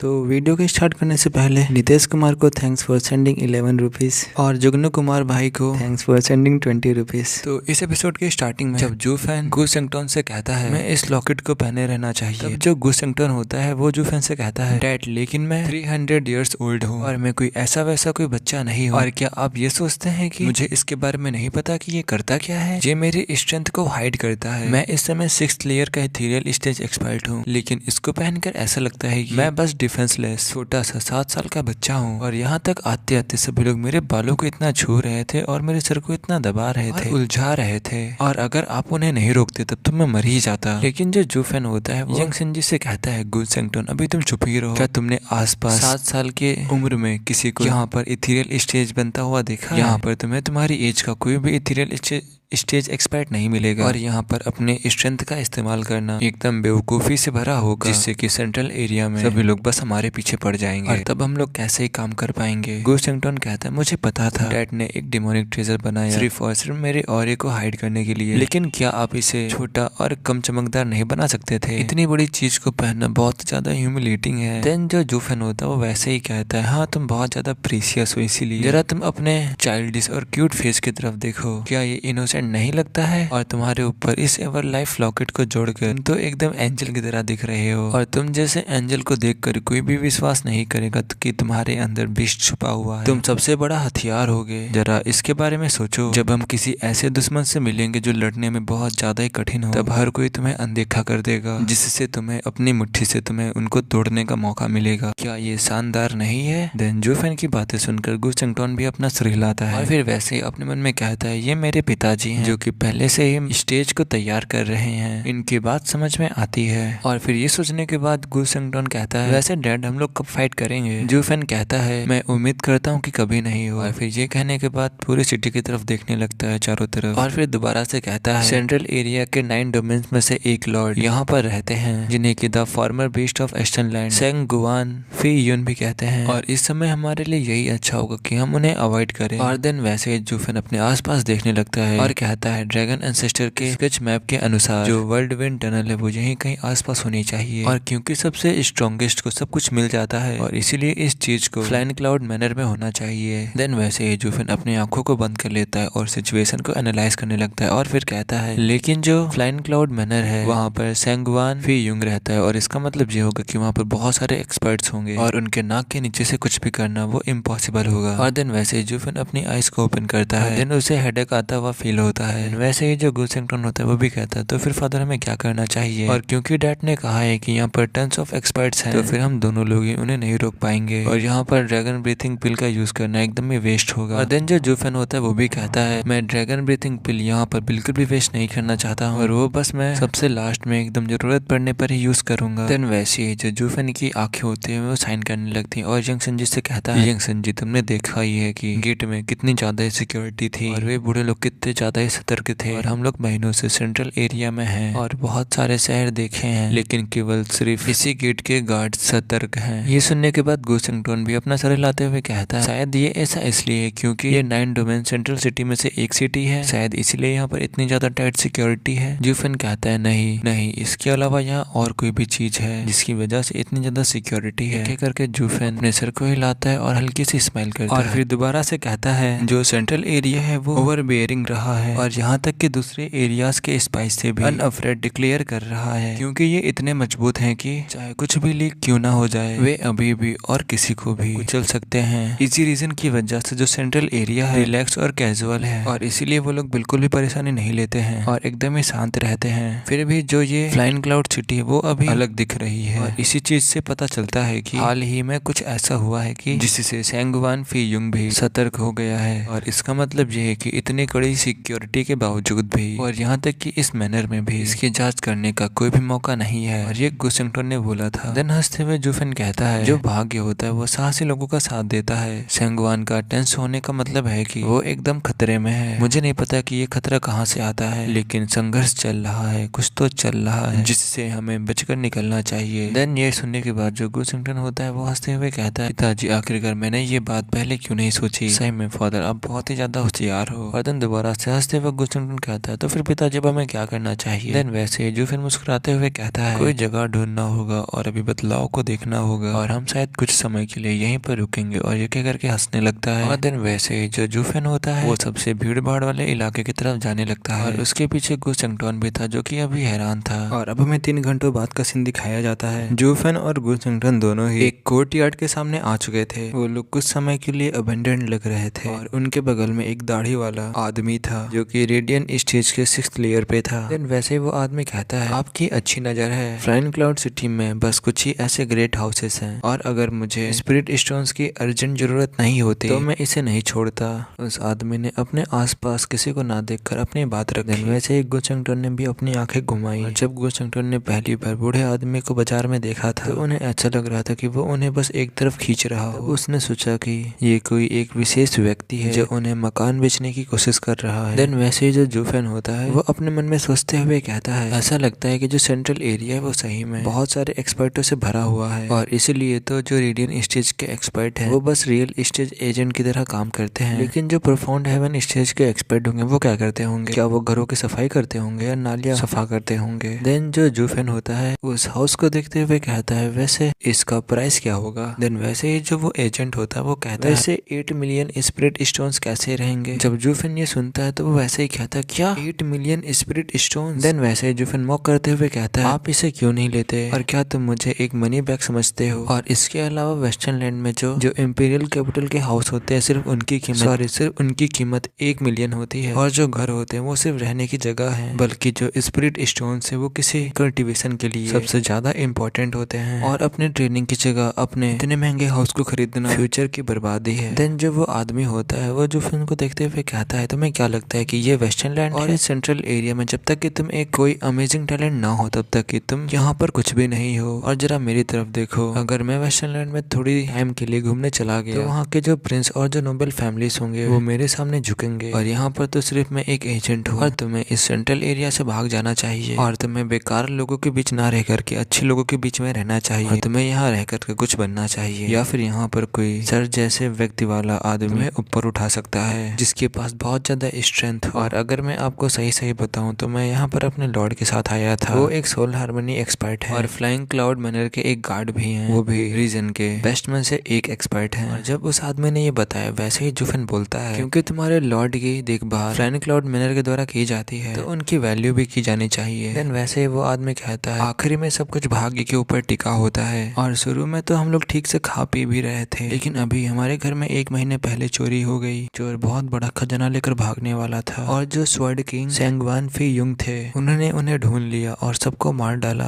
और उन्होंने वहाँ पर 100 ऑफ सोल हार्मनी एक्सपर्ट्स को मार डाला था और उनमें से एक हमारे लॉर्ड भी थे। हालांकि इसमें उनकी कोई भी गलती नहीं थी क्योंकि जो चोर था वो जेनेसिस स्टेज एक्सपर्ट के नाक के नीचे से भी चोरी कर ले गया, लेकिन जब लॉर्ड एंग्री हो गए तो उन्होंने सारा गुस्सा उन पर उतार दिया, कुछ ही समय में सबको मार डाला। देन वैसे जो जूफेन होता है वो सब चीजें फिगर आउट करता है और कहता है तो अच्छा इसीलिए यहाँ पर सिटी इतनी ज्यादा टेंस्ड है और दोबारा दोबारा से कहता है तो अच्छा, जो तुम्हारे लॉर्ड है वो मर चुके हैं और तुम इसीलिए उनके हाउस को सेल कर रहे हो। और देन दोबारा से अपने मन में कहता है अच्छा, कोई चुपके से उस मनर में घुस गया था। देन जो एजेंट होता है वो जूफेन से बताता है जो चोर था वो जिस चीज के लिए वहां पर गया था वो उस चीज को नहीं पा पाया था और अनसक्सीड हो गया था, इसीलिए वो दूसरे चांस के लिए जरूर वहां पर आएगा। और इसीलिए यहाँ आसपास जितने भी गार्ड हैं बहुत ज्यादा ही सतर्क हैं और यहाँ पर जो सिक्योरिटी वो बहुत ज्यादा ही टाइट कर दी गई है। तो ऐसे ही वो और भी बातें जूफेन को बताता है। और इस समय जो जूफेन था वो अंदर ही अंदर मुस्कुरा रहा था। इस समय जूफेन के अंदर एक योजना बनने लगी थी। देन वैसे ही जूफेन कहता है उस आदमी से, वैसे आप मुझे देखकर ही बता सकते हैं कि मैं एक कमजोर लड़का हूँ और आखिरकार मेरे पॉकेट में 8 मिलियन स्पिरिट स्टोन कैसे हो सकते हैं। देन वैसे ही वो जो आदमी होता है उसके अंदर एक डर था कि कहीं जूफेन उसे विश्वासघाती ना समझ ले, उसने इसीलिए यहाँ पर पीड़ित होने की भूमिका निभाई। देन वैसे ही कहता है सर जरा सोचिए, मेरे जो लॉर्ड थे वो सिटी लॉर्ड होने के बावजूद भी मतलब वो एक गार्ड थे, मैं तो बस एक गार्ड का नौकर हूँ। और क्या एक रेडियन स्टेज कल्टिवेटर एक लॉर्ड के हाउस को संभाल सकता है। और जब मेरे लॉर्ड की मृत्यु हुई तो जो घर में रखा हुआ ट्रेजर और जो पिल्स थी वो इथेरियल स्टेज एक्सपर्ट द्वारा चोरी हो गई, जिससे ये पूरी की पूरी जगह खाली हो गई, इम्पटी हो गई। इसीलिए उन्होंने मुझे इसकी देखभाल करने, संपत्ति से निपटने और फिर घर वापस जाने दिया ताकि कुछ हमारा स्टेटस बन पाए। इसीलिए जो 8 मिलियन है वो सिर्फ मेरा ही अकेला नहीं है बल्कि ये बहुत सारे एक्सपर्टों में स्प्लिट होगा। मैं इसे 5 तक कम कर सकता था लेकिन यही मेरा फाइनल ऑफर है और मैं कीमत की कटौती सिर्फ इसीलिए कर रहा हूँ क्योंकि मुझे जल्दी से जल्दी जाना है। अगर आप सहमत नहीं हैं तो मुझे इसे किसी और को बेचना पड़ेगा। वो आदमी इस समय दुखी दिख रहा था लेकिन जूफेन पर उसका कोई भी असर नहीं हुआ, वो बस उस घर को देखता ही जा रहा था। और इसी के साथ ये वाला एपिसोड खत्म होता है।